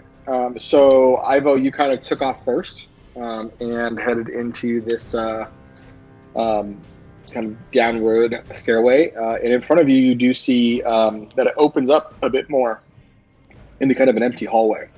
And you can kind of see a little bit of light coming from like an open doorway into the hallway as you kind of make your landing. But the rest of this space does seem well lit. You just can't quite see it from your angle. I will say again, like you guys clearly set off an alarm earlier, so you do get the sense that people know you're around. Right, well, I guess there's probably no point in proceeding with caution then. We may as well head down this way. Left or right?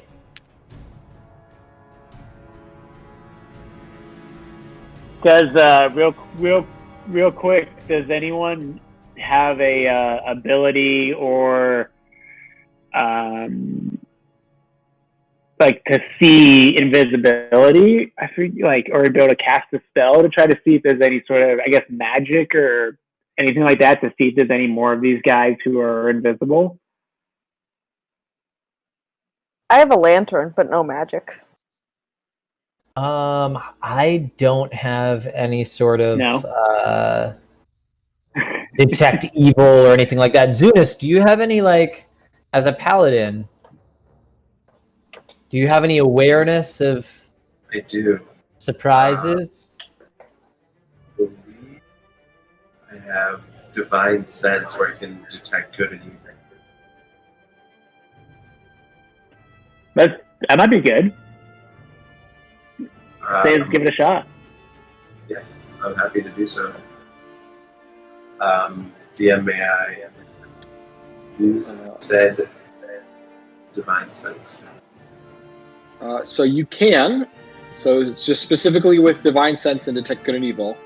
That lets you notice within a 30-foot range, I think, or 60-foot range, if there is a celestial creature, a fiend creature, or an undead creature somewhere within 60 feet of you. And I can use it 4 times per long rest, so... Correct. Yeah, so you can use that, 100%. Alright. You do cast that. You do not pick that up within 60 feet.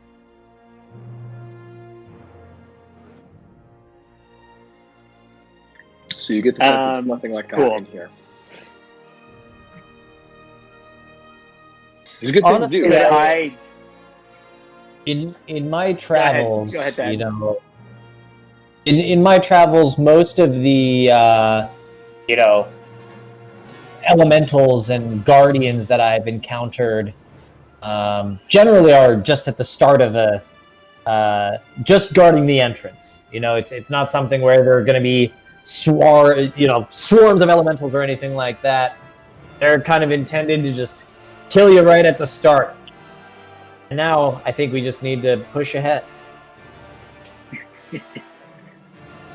I agree. All right, let's move forward then. But can I submit a hypothesis? Let's use logic in as much as we can, since it's been driven into us. So let's think about what would the Erzatzrai do as we proceed down this tunnel. And also, let's keep in mind that they seem to really like attacking Zunis, so we should just push him in front of us. I will say you get the sense, because you kind of can put 2 and 2 together now, because Zunis hit the false button, like the alarm code button. Whatever creature was after him targeted whoever hit the alert. Well, I think as punishment, we should still make him go first. It's not a very long tunnel, by the way. It's literally just a 40-foot stairway, and at the end is the landing. That's fine. Zunis, you go first. Zunis, are you going first? Are you content to go first? I guess I got ourselves into this weird adversarial mess, so yeah. I'm first. So, Zunis, as you go down, it does open up into that same hallway. You kind of see it on the map there. You can see an open doorway, and it looks like at the end of the hallway it opens up into a bigger space. Kind of up to you how you want to proceed, or anything you'd like to do before you get down that way. Does it get lighter, or should we have some kind of It light seems source, very. Rowena It seems very well lit. Oh, it's very well lit. I guess I will just. Am I proceeding with everyone just literally right behind me, or am I by myself? You got your back, Fishman. All right, then we're all going. Let's roll. All right, so you walk down into this hallway, kind of all of you collectively together here. And as you do, you immediately start to hear the movement of metal on metal, and like people starting to shift into position as they were expecting you guys into the space. And I need everyone to roll initiative for me, please.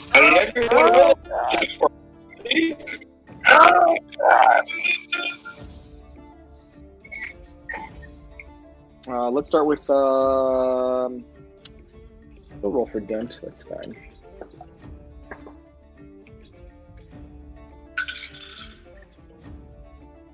Okay. Ivo, what did we get? 8. Okay. 8. All right. Rowena? 7. And Thad? 12. Woof. And Zunis? 8. Okay. Well, we'll see how it goes, I guess. Shouldn't be too crazy yet. All right. So, like I said, in front of you, you do see, you do hear at least that there is just like the movement of metal on metal, and you start to make out that there are humanoid figures moving around. Some larger than others. Some seem to be in robes. You recognize the robes as the robes of the Urzatsarai that you recognize from the secret underground complex in Tharvan. And we'll say, yeah, this dude starts his turn by using his movement to move forward. This one does the same. Let's move it up into space. Thad, that brings us to your turn. Great. So right now we can see, let's see, 5, 10, 15, 20. How many of these folks can we see right now? You see that there are 2 in the room on the left of Azunis, and about 3 at least in front of you. Okay. Awesome. I'm going to... What's the most I can do here? All right. Let's see. We're going to go ahead and I'm going to step up right next to Zunis and cast a nice firebolt right into the midst of these 3 down at the edge of the or down the main hallway. So firebolt or fireball? Fireball. Fireball. All right, let's fuck shit up. Let's fuck some shit up. DC 14 Dex, right? Okay. How wide is your fireball diameter? 20-foot radius at 3rd level. Yeah, let's do it. All right, 20 foot, 10. Okay, yeah, let's fuck shit up. First one fails. Second one succeeds. Third one fails. Fourth one fails. All right, roll damage. Okay. That's... Oh, shit. How many did I just do? Oh, I did 66, but it's supposed to be 8d6. So we'll add another 2 there. Yeah. Fireball's the greatest. 27 points of damage. Nice. All right. 27 points of damage. So the first cultist that you see just fucking turns to cinders. He's just... as he just, like, dies instantly. You do see a couple other folks in the back get some pretty singed from the flames, and another just like loud, almost like a Wilhelm scream, come from the far end. Cool. Anything else you want to do with your turn, sir? Cool. Yeah, gotta love light domain clerics with fireball. All right, fireball is way cool. And so everyone just sees this huge eruption of flame come from the center of the room. That'll end Thad's turn. That's going to bring us to Dent. That's pretty cool, isn't he, kids? God's pretty rad. Dent is going to do a couple of things here. I think the first thing he's going to do is use his bonus action to summon one of his other cannons. And he is, I think this time, going to bring up his traditional flamethrower that he's going to cast on his person. So he has almost like a little connected gun. So he's got that ready to go. And he'll use his action to attack with it. That's a 15-foot range. He doesn't have anyone in view, I think. The Dent's fucking nuts, so why not? So I'll say, was behind you. He can get in this room. So he's going to make it to this hallway and just turn left to try to take over whatever Zuna saw first. And you actually kind of see, it's hard to make expressions out on his metal face. He doesn't quite emote the same. But he walks in and pauses as he looks up and kind of stops. You guys don't know why he freaked out for a second.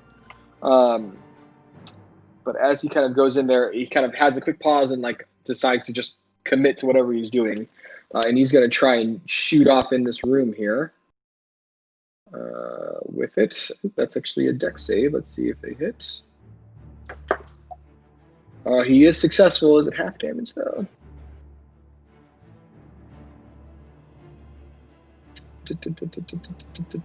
No line, right? Nope. So he does. Hear this, please. I don't want you. Go away. Failed save, half his damage. Okay, so 2d8 in that range. 2d8. He'll take half, so he'll take 4 points of damage. All right, 4 points of damage. All right, who wants to go next? It's going to be Ivo. Ivo, what would you like to do, sir?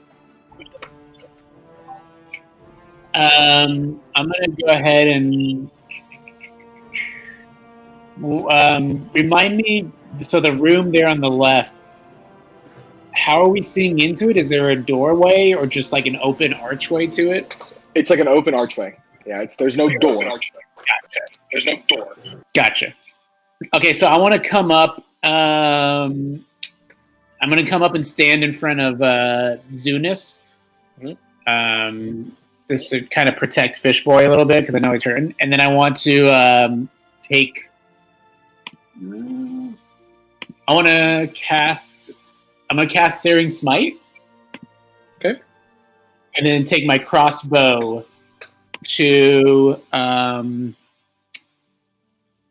can't. It's kind of small, but who's right across from me and Dent? What number is that? C. Yeah, so that's W1 and C2 up on the top. W1. You should be able to zoom in, by the way, if you like. Just scroll. Yep. So you see now why Dent kind of paused. As you turn into that room and kind of face up and get your crossbow ready, getting Searing Smite kind of loaded into it, you see that you're face to face with another creature that looks just like. It's a little bit more muscular in the metal, almost maybe looks like a newer version, but it is another Warforged robotic soldier. Shit. Dent, what the fuck? That's you up there.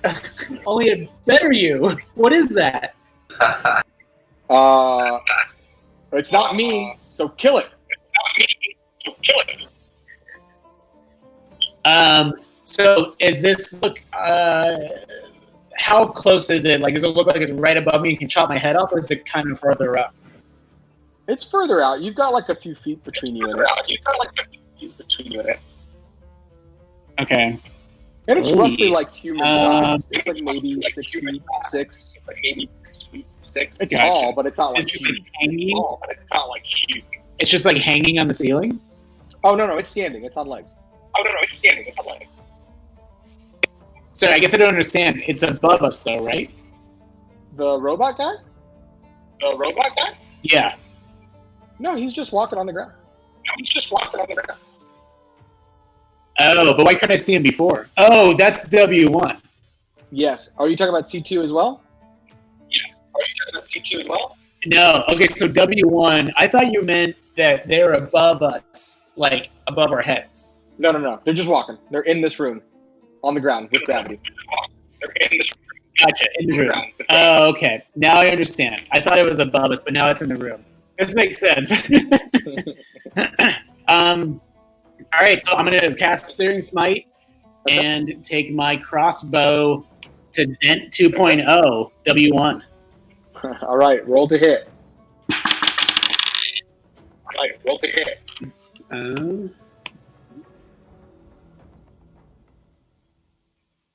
I got a 10. 10 misses. So it does make connection, but it kind of just like clinks off its metallic armor. It doesn't seem to have any damage. Shoot. You can attack again, okay. remember. So pretty much anytime you attack, you can attack twice. Yep. Rolling it again. Come on.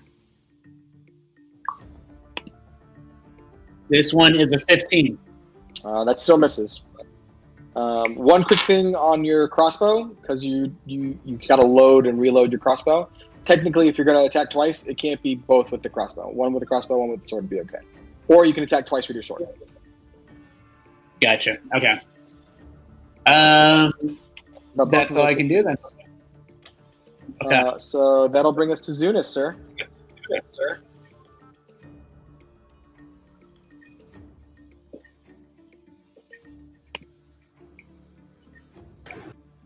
Thinking of doing something really messed up. But I'm not sure if it's a good idea. I'm looking at my third level spell of the Wall of Water. You can create a wall of water on the ground at a point you can see within range. So I could theoretically just plunge this underground disaster space, which you probably want to at least investigate the space in that room. You might not be able to flood it. It's a wall, like a literal wall of water. So it like guards us, essentially? Guards us.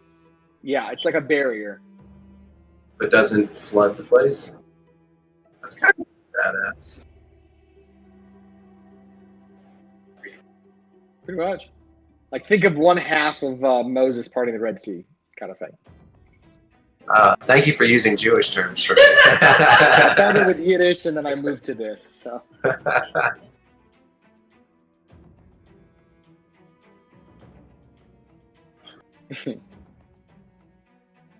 So could we still attack through said water, and they can't, and it's kind of impenetrable for that?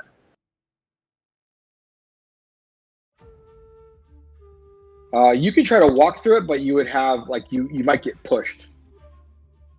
But we can kind of just move forward and not be harmed, essentially? It's like a shield, sort of? No, it stays in one space. Oh, okay, so we can't even... Got it. Yeah. Think of it like it's, you're intentionally creating a barrier. Okay. Fun. See, it's kind of tough because no one's really that close.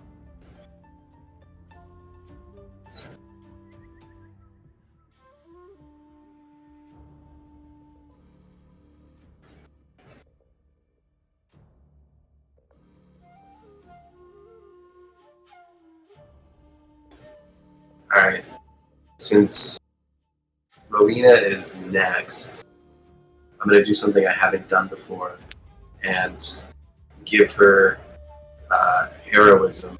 So her character will be imbued with bravery. So she's immune to being frightened and gains temporary hit points equal to my spellcasting ability modifier at the start of each of its turns. Thank you, Zunis. So eloquently said. Came straight from D&D Beyond. But I do think that might help with her turn, because there's not much I feel like I can really do since they're so far away. Yeah. She's so much stealthier than so heads up, that was your last second level spell because you used Moonbeam before, and then Heroism now. I thought Heroism was the first one. You're right. I looked at it wrong. I'm in the wrong spot. Look at you correcting the DM. Nice work. So it's your first one. Awesome. So you get 3 temporary hit points, so a little extra bonus. I knew where Rowena did. And you're good on that one. And then that is actually going to be Rowena's turn then.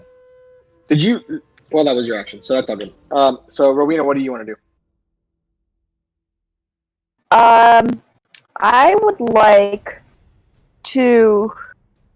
Now, what's all this about the people who... The robots who are like are they impenetrable with a weapon? You don't know if they are or not, but most things aren't impenetrable. They just might have armor. Okay. I'd like to use my newfound courage and my affection for Zunis to dash in front of Zunis and dent kind of to the left. And I would like to advance on... Is that W1 there? Yeah. Yeah, you can get right and up I'd like to... Yeah, I'd like to do that, and then I would like to... Looking at the damage, I'd like to use my rapier on him. Okay. Yeah, and you do get advantage because of your swashbuckler stuff, so you can roll to hit, but at advantage. And that means you get sneak attack bonus. Because basically when you're a swashbuckler, you get advantage fucking forever. So I get advantage on the attack, and then also the sneak attack on the hit, and then also sneak attack bonus? Well, so you don't get sneak attack on the hit. You just get sneak attack on the damage. You basically, the way your sneak attack works, anytime you have advantage, on your first turn, you can apply sneak attack. Okay, well, I got 16 on the hit. That is just enough to hit. Okay, now let me roll damage. Let me get the sneak attack in. Speaking of math, it always takes me a while to add this. 16 on the damage. And does that include your sneak attack? Nice. So that was actually a pretty big hit on this dude as you kind of found like a little space between and you kind of get through the metal outside and into like the squishy mechanical bits on the inside. But that will end your turn, I assume? Yeah. All right. That's going to bring us actually to that very same Warforged in front of you. And he's going to do what he's built to do and just take 2 swipes with his arm blade that he kind of like shulks out of his arm right at the closest character in front of him. What's that plus? First one's going to hit. Second one is going to, I think, miss you. 7 and 5, 6. Yeah, that misses you. So you take 6 points of damage, Rowena. As one of them does kind of connect and cut through your cloth armor. That'll bring us to one of these other friends, though. And he is... There's a lot of them. Yeah. You gotta move down. That's what happens when you set off alarm buildings. So other one's going to come down, and he can make it to about there, I believe. It's a speed, yeah. And that will bring us to our friend here, who will do the same. And then our other friend, who will do the same. 15, there we go. And then our other friend, who will do the same. And then our other friend, who will do the same. Now, this one will make it, and he's going to get to Rowena. And he is going to just take a swipe at you with his scimitar. And he will miss. Back to the first one we have. He'll run down as well. Yeah. And then, Thad, that brings us back to your turn. Okie doke. Am I on the map?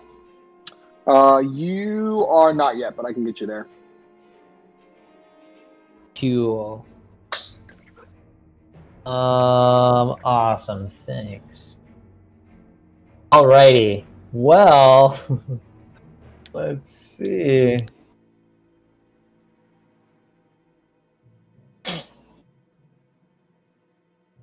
We're gonna move.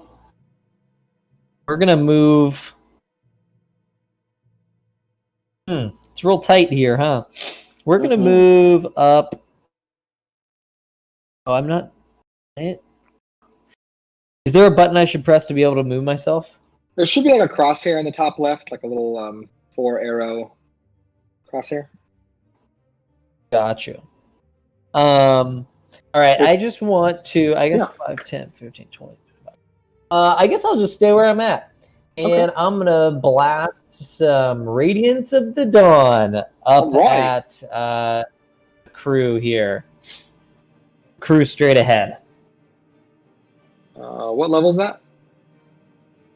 Or is that your ability? I believe that's my ability. So it's a con saving throw DC 14.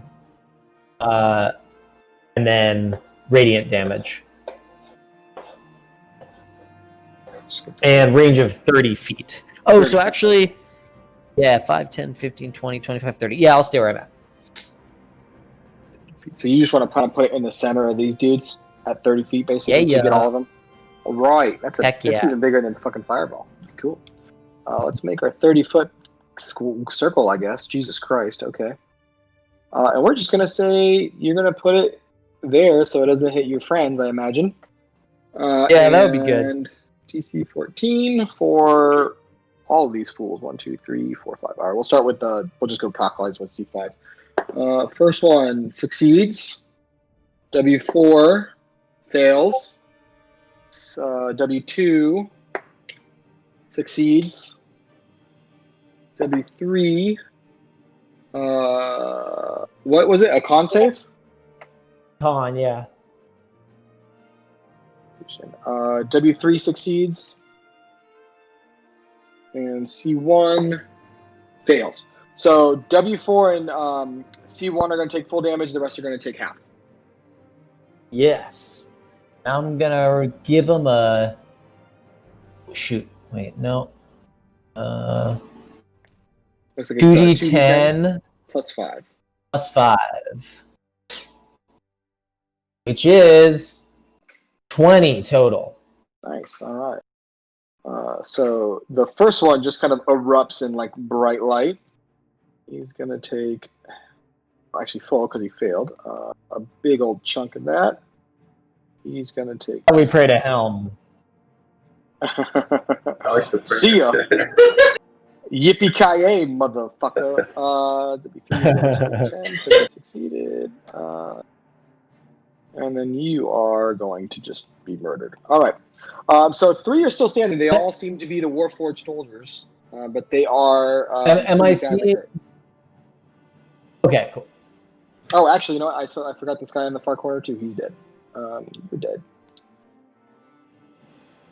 Even if you take half, it would have murdered you. So C3 also died. Nice. Pulling out all the stops. Hopefully things calm down a little bit after this. Yeah, we'll see what happens. All right. Thad, I'm going to assume that ends your turn. Yep. All right. That's going to bring us to Dent. Dent is going to just keep hurting people. What spells do we have in Dent's arsenal here that he'd like to use? Yeah, Dent will just... Well, he used a first level spell slot, so how many of these does he have left? Nice. Nice strider in there. Himself, right? Yeah, Dent's just going to run up into these folks using his business, because that's what he does. And actually, these guys are dead, so he can step into them. And he is going to cast Thunder Wave from himself at first level. And DC 14 First one fails. W2 fails. And W3 fails. All right, fuck them all. Yeah, let's do it. And they all take, not too much, 10 points of damage. But that might have been enough to kill them. Okay, first one dead. As you hear this like thunderous rap, just boom happen. And that one died. And then, are you still alive? And he just cleared out the rest after you kind of give him that little push. As he just kind of sends out this huge shockwave of thunder. That'll end his turn, feeling pretty good about what he's done. Ivo, that brings us to you.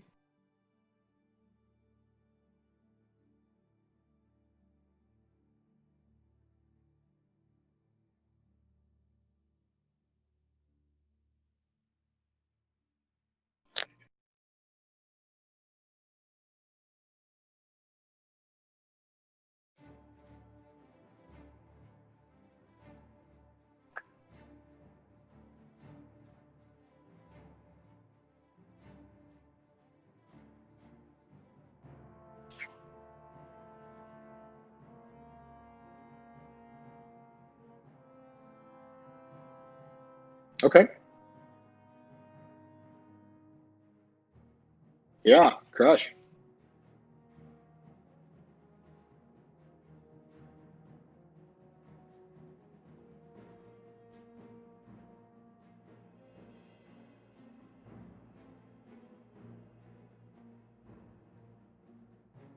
$19 does hit.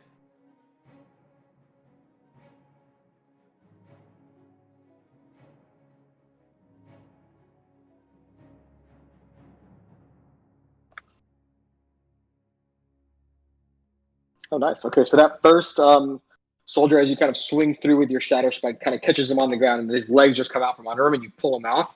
But you realize like the pull through kind of came out a lot easier than it went in, and he just collapsed to the ground, no longer functioning. And that same, because you basically just apply the same amount of damage, I think. You can to deal damage to another creature. Yeah, so you do the same, right? You do. So you can roll a d6. Yeah, you roll a d6, and that d6 goes to the other character.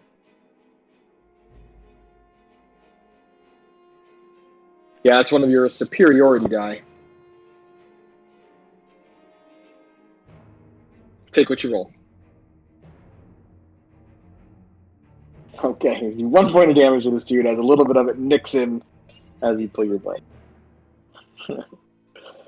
You can still take another attack. You took the attack action, so if you want to turn around and swing again, you can. Remember, you basically get to attack twice. Mm-hmm. Yep, that's kind of the magic of fighters. Like, you're pretty soon, when you're like get even higher, you're going to attack like 6 times on one turn. So just be ready for this.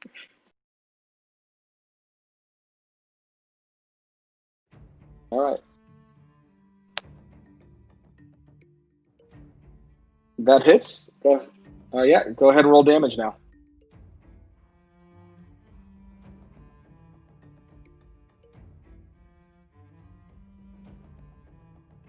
$11. All right, yeah, you do finish this guy off. You get the sense the cultists are not really that tough.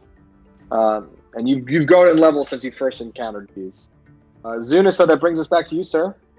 I think you guys have actually cleared all of the attacking enemies at this point. I was curious. It looked like there was another one in the shadow earlier, but it also said he was dead. I think it was C4. Yeah, that's because your boy Thad launched a giant-ass fireball, and then another like huge sunball right into the middle of that room twice. Thad, can you play the helm again real fast? That was sick. Cool. Shall we just are we just investigating now? Yeah, you basically can. You're out of combat. All right, let's. You don't see any other combatants charging you at this point. I'd love to start checking bodies. Let's move these corpses out of the way. What was that, Ivo? Let's reset these.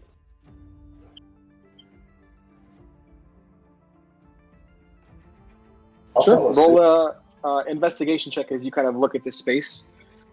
You do kind of get the sense that these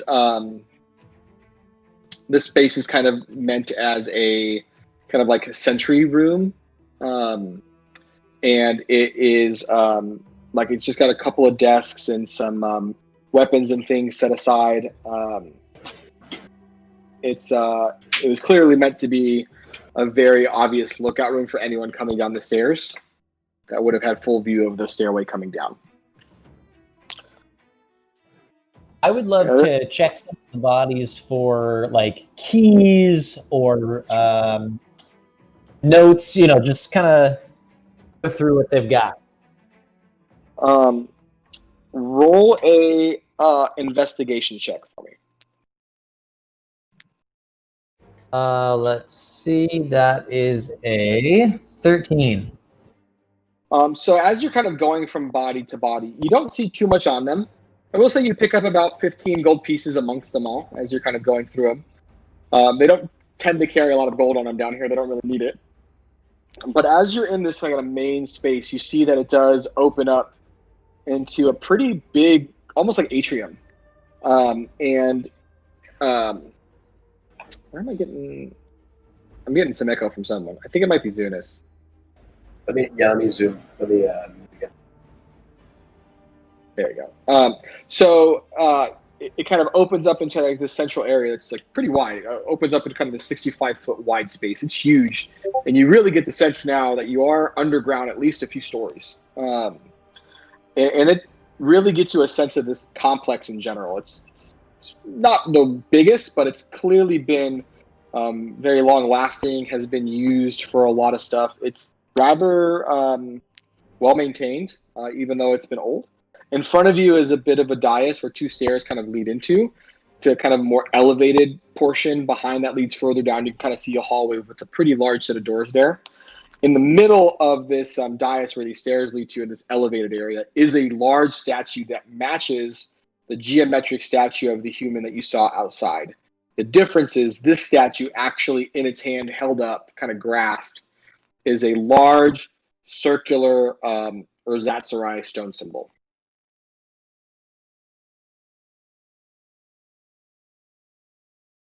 That's kind of all you see in this space. How big in comparison to the thing that we got from the halfling is this symbol? It is the exact same size, but it is not weathered at all. Interesting.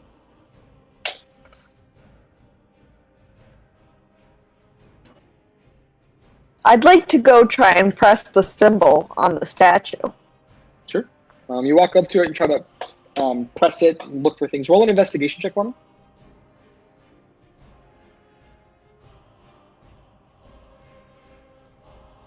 Nine. You don't see anything, but just moving it or like touching it, you notice it moves a little bit. Almost like it can come off. You just haven't figured out how it comes off.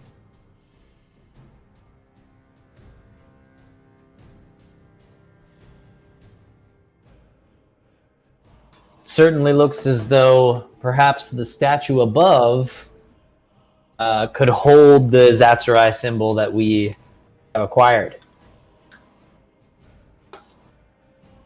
Just something to note for later. Yeah, some way back inside here.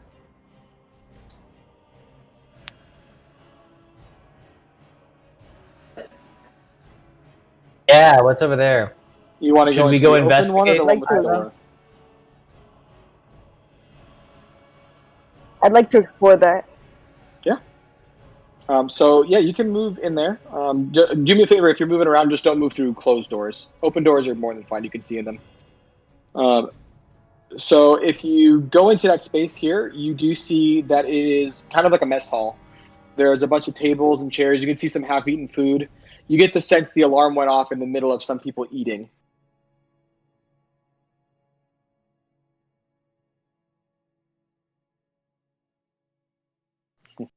There are some food lying around. There's veggies, some cooked meats. Are there any wine skins that I can grab? Are there any wine skins? Yeah, it's pretty easy to spot. There's definitely ale and wine and all kinds of beverages stored here. Can I?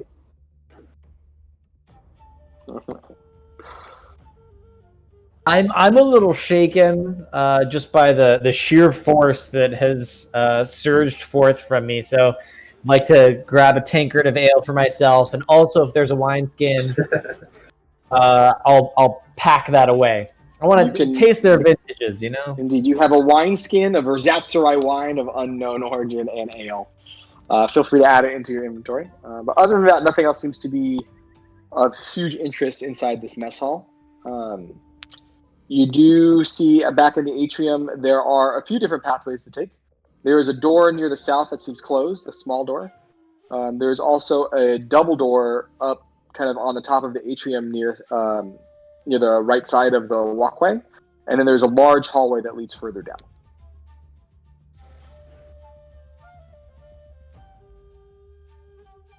Yeah. So you open it pretty easily. It's not locked or anything. And if you head through that space, you'll see that it actually looks like it's a little bit of a dormitory in here. And there's several different cots. Some are neat, some are not. There's a bit of a dragon chess table in the center, where people would while away the hours as they're waiting there. There's a bit of a partition for people to have privacy while they dress, and a kind of vanity in this room as well, with a few different foot lockers at the foot of each bed. Yes.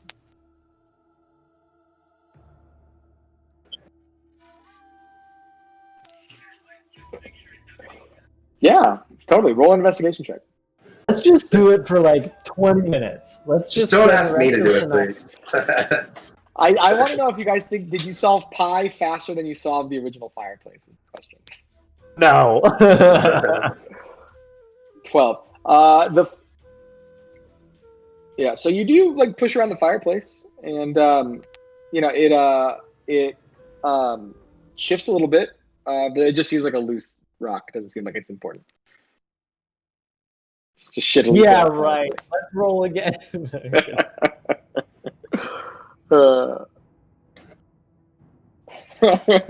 There's something here. You rolled a 16 though on your investigation check, or a 12? You said. I can't remember. I'm sorry. 12. Perception. If you want to investigate the rest of the room, feel free to roll an investigation check as well.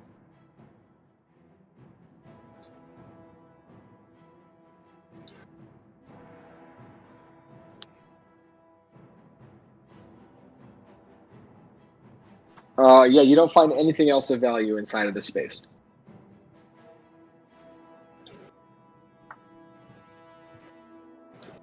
But you do have a good amount of things kind of left elsewhere. I investigate the... Go ahead, Ivo. What? I just kind of wanted to go up, up those stairs towards the hallway and see if there's any religious symbology that I am able to recognize or anything like that. So you do head up that hallway. It's a pretty wide hallway. Again, kind of on a more elevated level that lets you see really clearly behind you. It does seem like this space going to the dais was meant as why aren't I hearing that? I don't know where I'm getting my own echo. It's crazy. I'm hearing it too. I can't tell if it's me or not. It's weird. So you can tell that it kind of looks like it's meant as a speaking stage. It would be a bit of a place to address many Erzatsarai at once, or the people that work in this complex. But as you kind of venture forward into this hallway, the thing that seems the most notable are two different doors. One is almost like a portcullis type of metal slatted gate that doesn't seem to have a handle or a winch of any type at all. You can see into it, and inside of it there are many goods. You can see a lot of different things in there, of all different types. And there's vials and vats and liquids, crates. Seems to be a bit of a resource hall. Directly above you is a huge double door that seems to be very heavy and metal. Can you roll a perception check for me as well?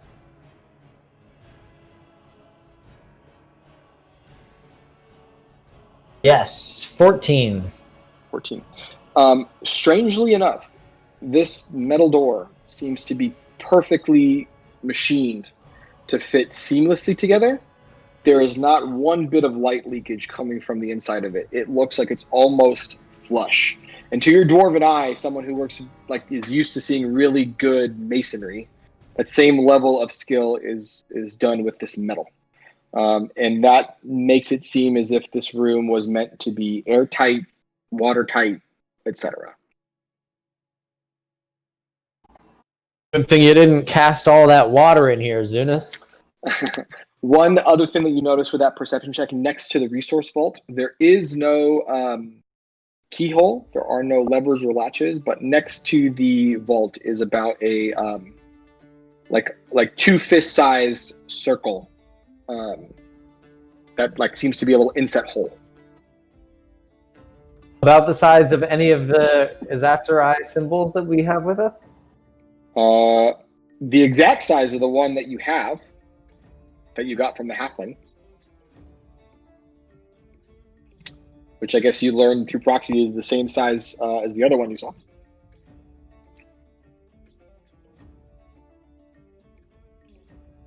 What do y'all think? There also were a couple of doors we passed over to the right. We could try this symbol. We could try one of the doors.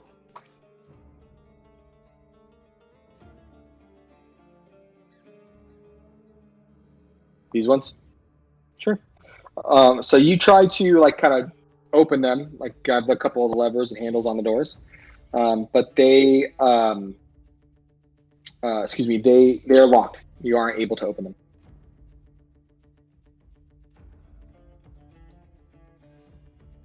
May I ask a question?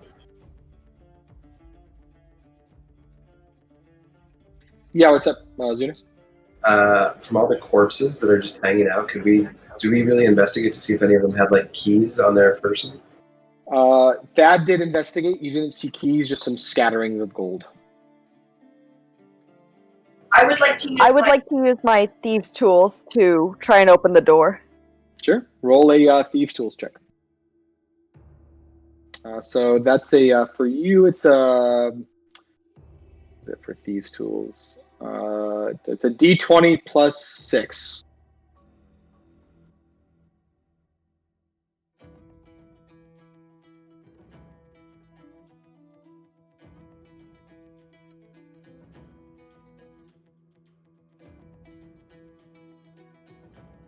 Ten. It doesn't go through. Might I remind you, though, in case so you remember, you do have inspiration. Oh, yes. I would like to use my inspiration and take another roll. Go for it. I'd love to cast guidance on that roll to add a D4.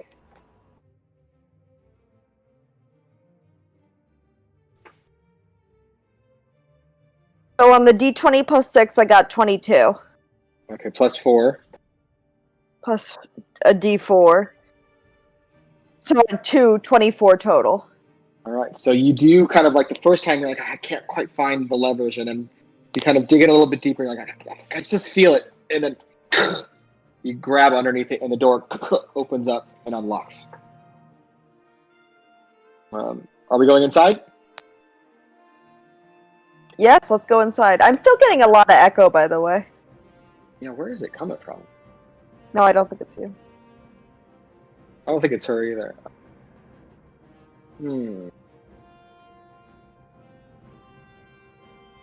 I was muted for the past few minutes. Yeah, it's not you, Matt. Don't know if it's maybe mine. I'm seeing Adventure Party and Nabda. I'm gonna mute the music and see if that's because my computer was lagging terribly, so I logged in with my phone. That's the one on my phone. Let me just mute that one. Gotcha. See if that goes away. Are you guys still hearing an echo? Is that better? Okay, so I think it was the beta. Better. I don't know where it was picking up the other stuff for, so we'll just live without the music. Do you think it's because Jesse has an Android? I'm almost positive that's the reason. I'm certain. That's gotta be it. So you do enter into this room, and in this space, it does look like it's almost kind of a dual-purpose room. On one side, you can see that there's a pretty ornate office with a desk, I should say, an ornate desk, with a few chairs kind of set around, pretty well like organized and neat, with some nice furnishings there, and also well lit.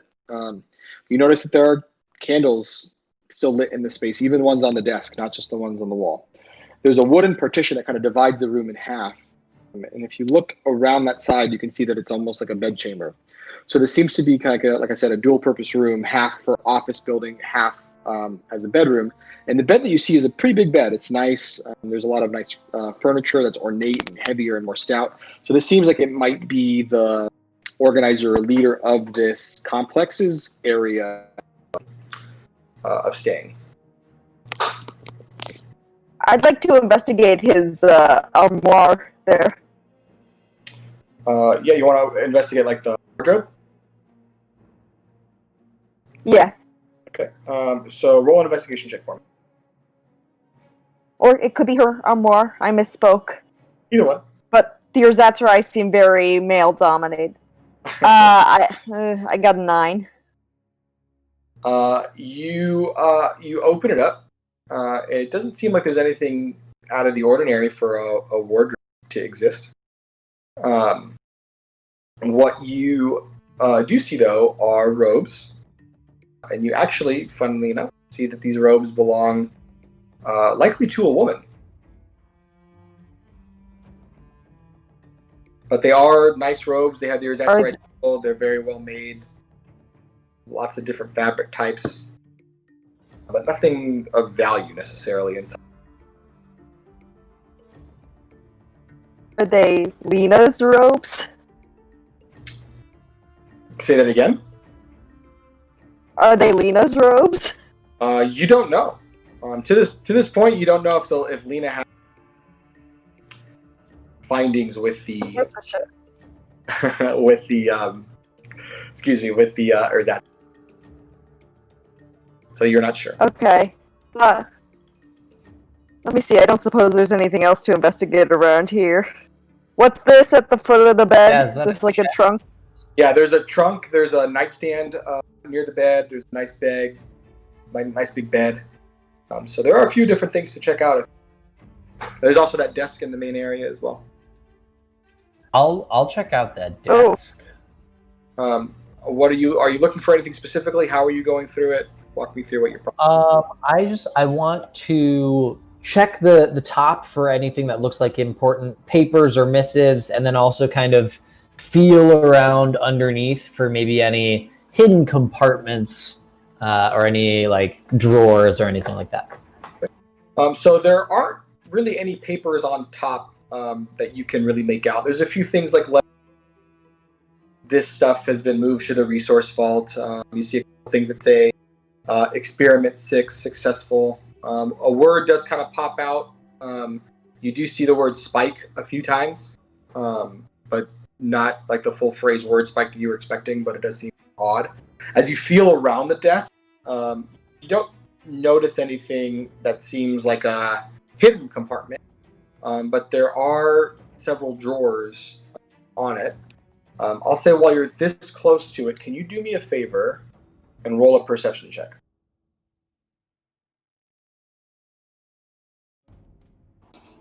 Uh, 14.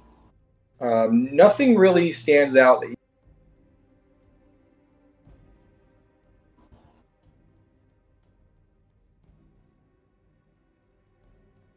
This is the most mundane trip. I feel like we should go back to the resource room now. Seems like that's kind of where we struck. Most interesting. Let's Everything else seems kind of like cafeteria, living spaces. Yeah, let's check it out. Can we just go right back to you? So you get back to the resource vault. It is locked pretty heavily with a giant gate.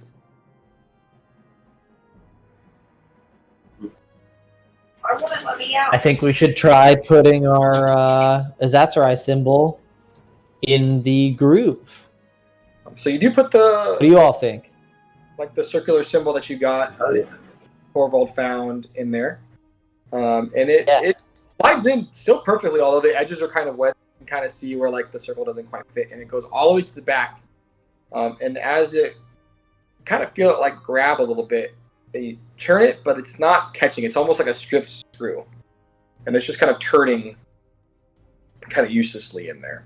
Nothing seems to happen. Can I see if I can remove the symbol from the statue that's down here? Yeah, give it a shot. All right, I'll do it. How are you trying to remove it? I just want to go up. You said it was it seemed like it was kind of loose in there, so I think I just want to brute strength it out. Roll an athletics check.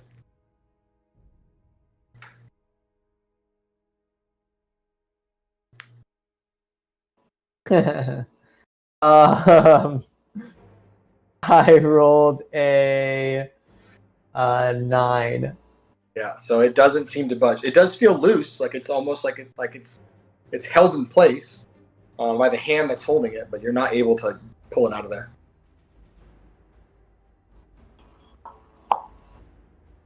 Interesting. I'll take the symbol back that I had tried, the loose symbol from the halfling.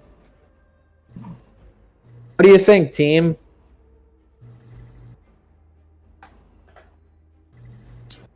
I wish we had some way to just knock it down.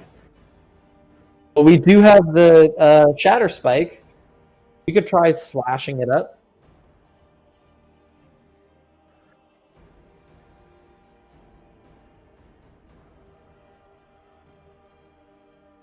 Yeah. Yeah. Perhaps Dent could just run right into it.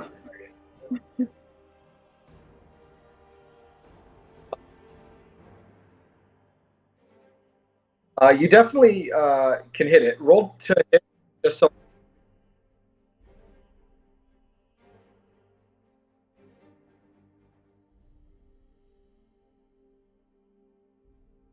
Uh, 18. So go ahead and roll your damage.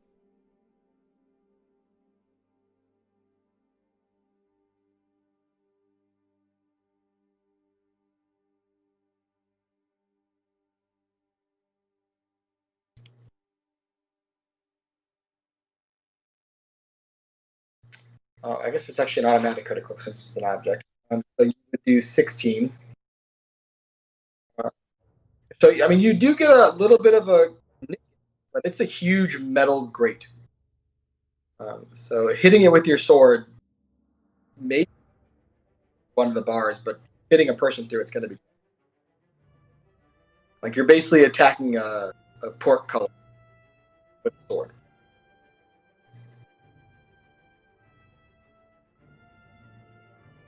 I have a crowbar. You can give it a shot. This thing's pretty heavy. It's a big ass. We're also not utilizing Dent in any way either. I don't know if that would help. Do you want Wait Dent? for it. Dent might have some insight. He's very far away.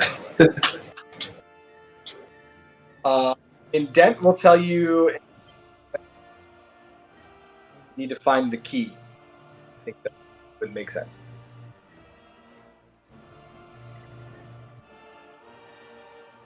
I'm wondering if the key is in the bedroom, back in that little kind of dormitory situation.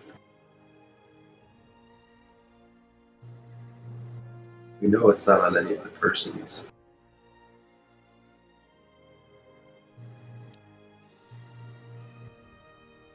Should we go check the fireplace?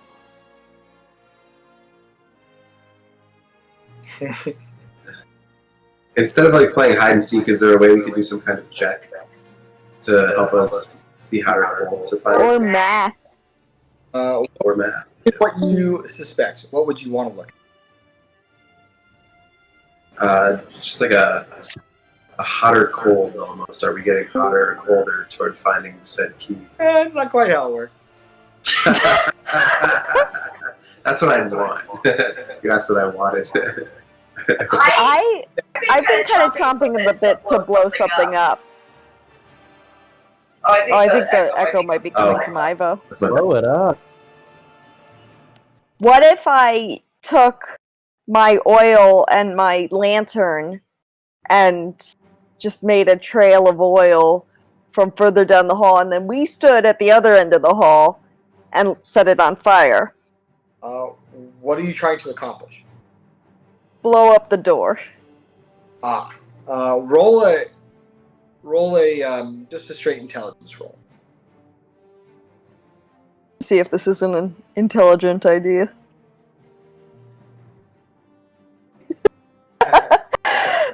7. I mean, you also do know, without having to be, stone doesn't burn and oil doesn't necessarily explode.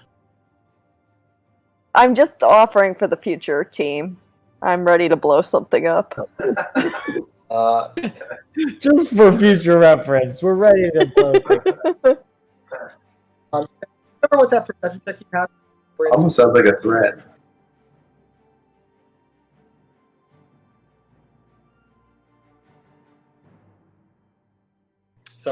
Sorry, I think I interrupted Clayton.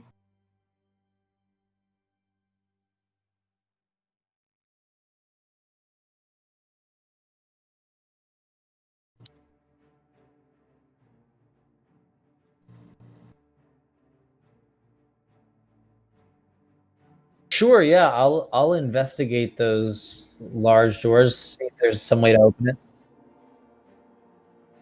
Yeah, I'm down.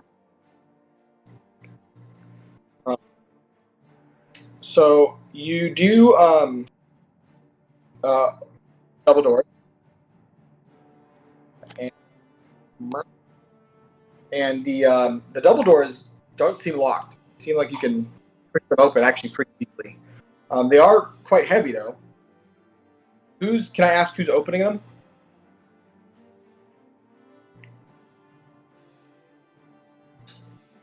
I don't Seems think like we Ivo, have yeah. Ivo, go first. Yeah. So Ivo, you do push them open, and they open out.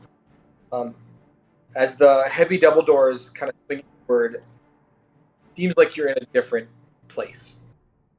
Thick fog obscures your vision for a moment as you enter the doorway. Kind of walk in a few steps, the rest of the party follows behind.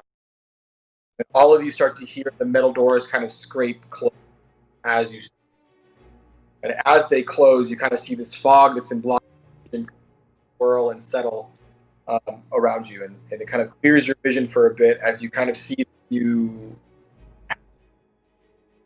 walls aren't stone anymore.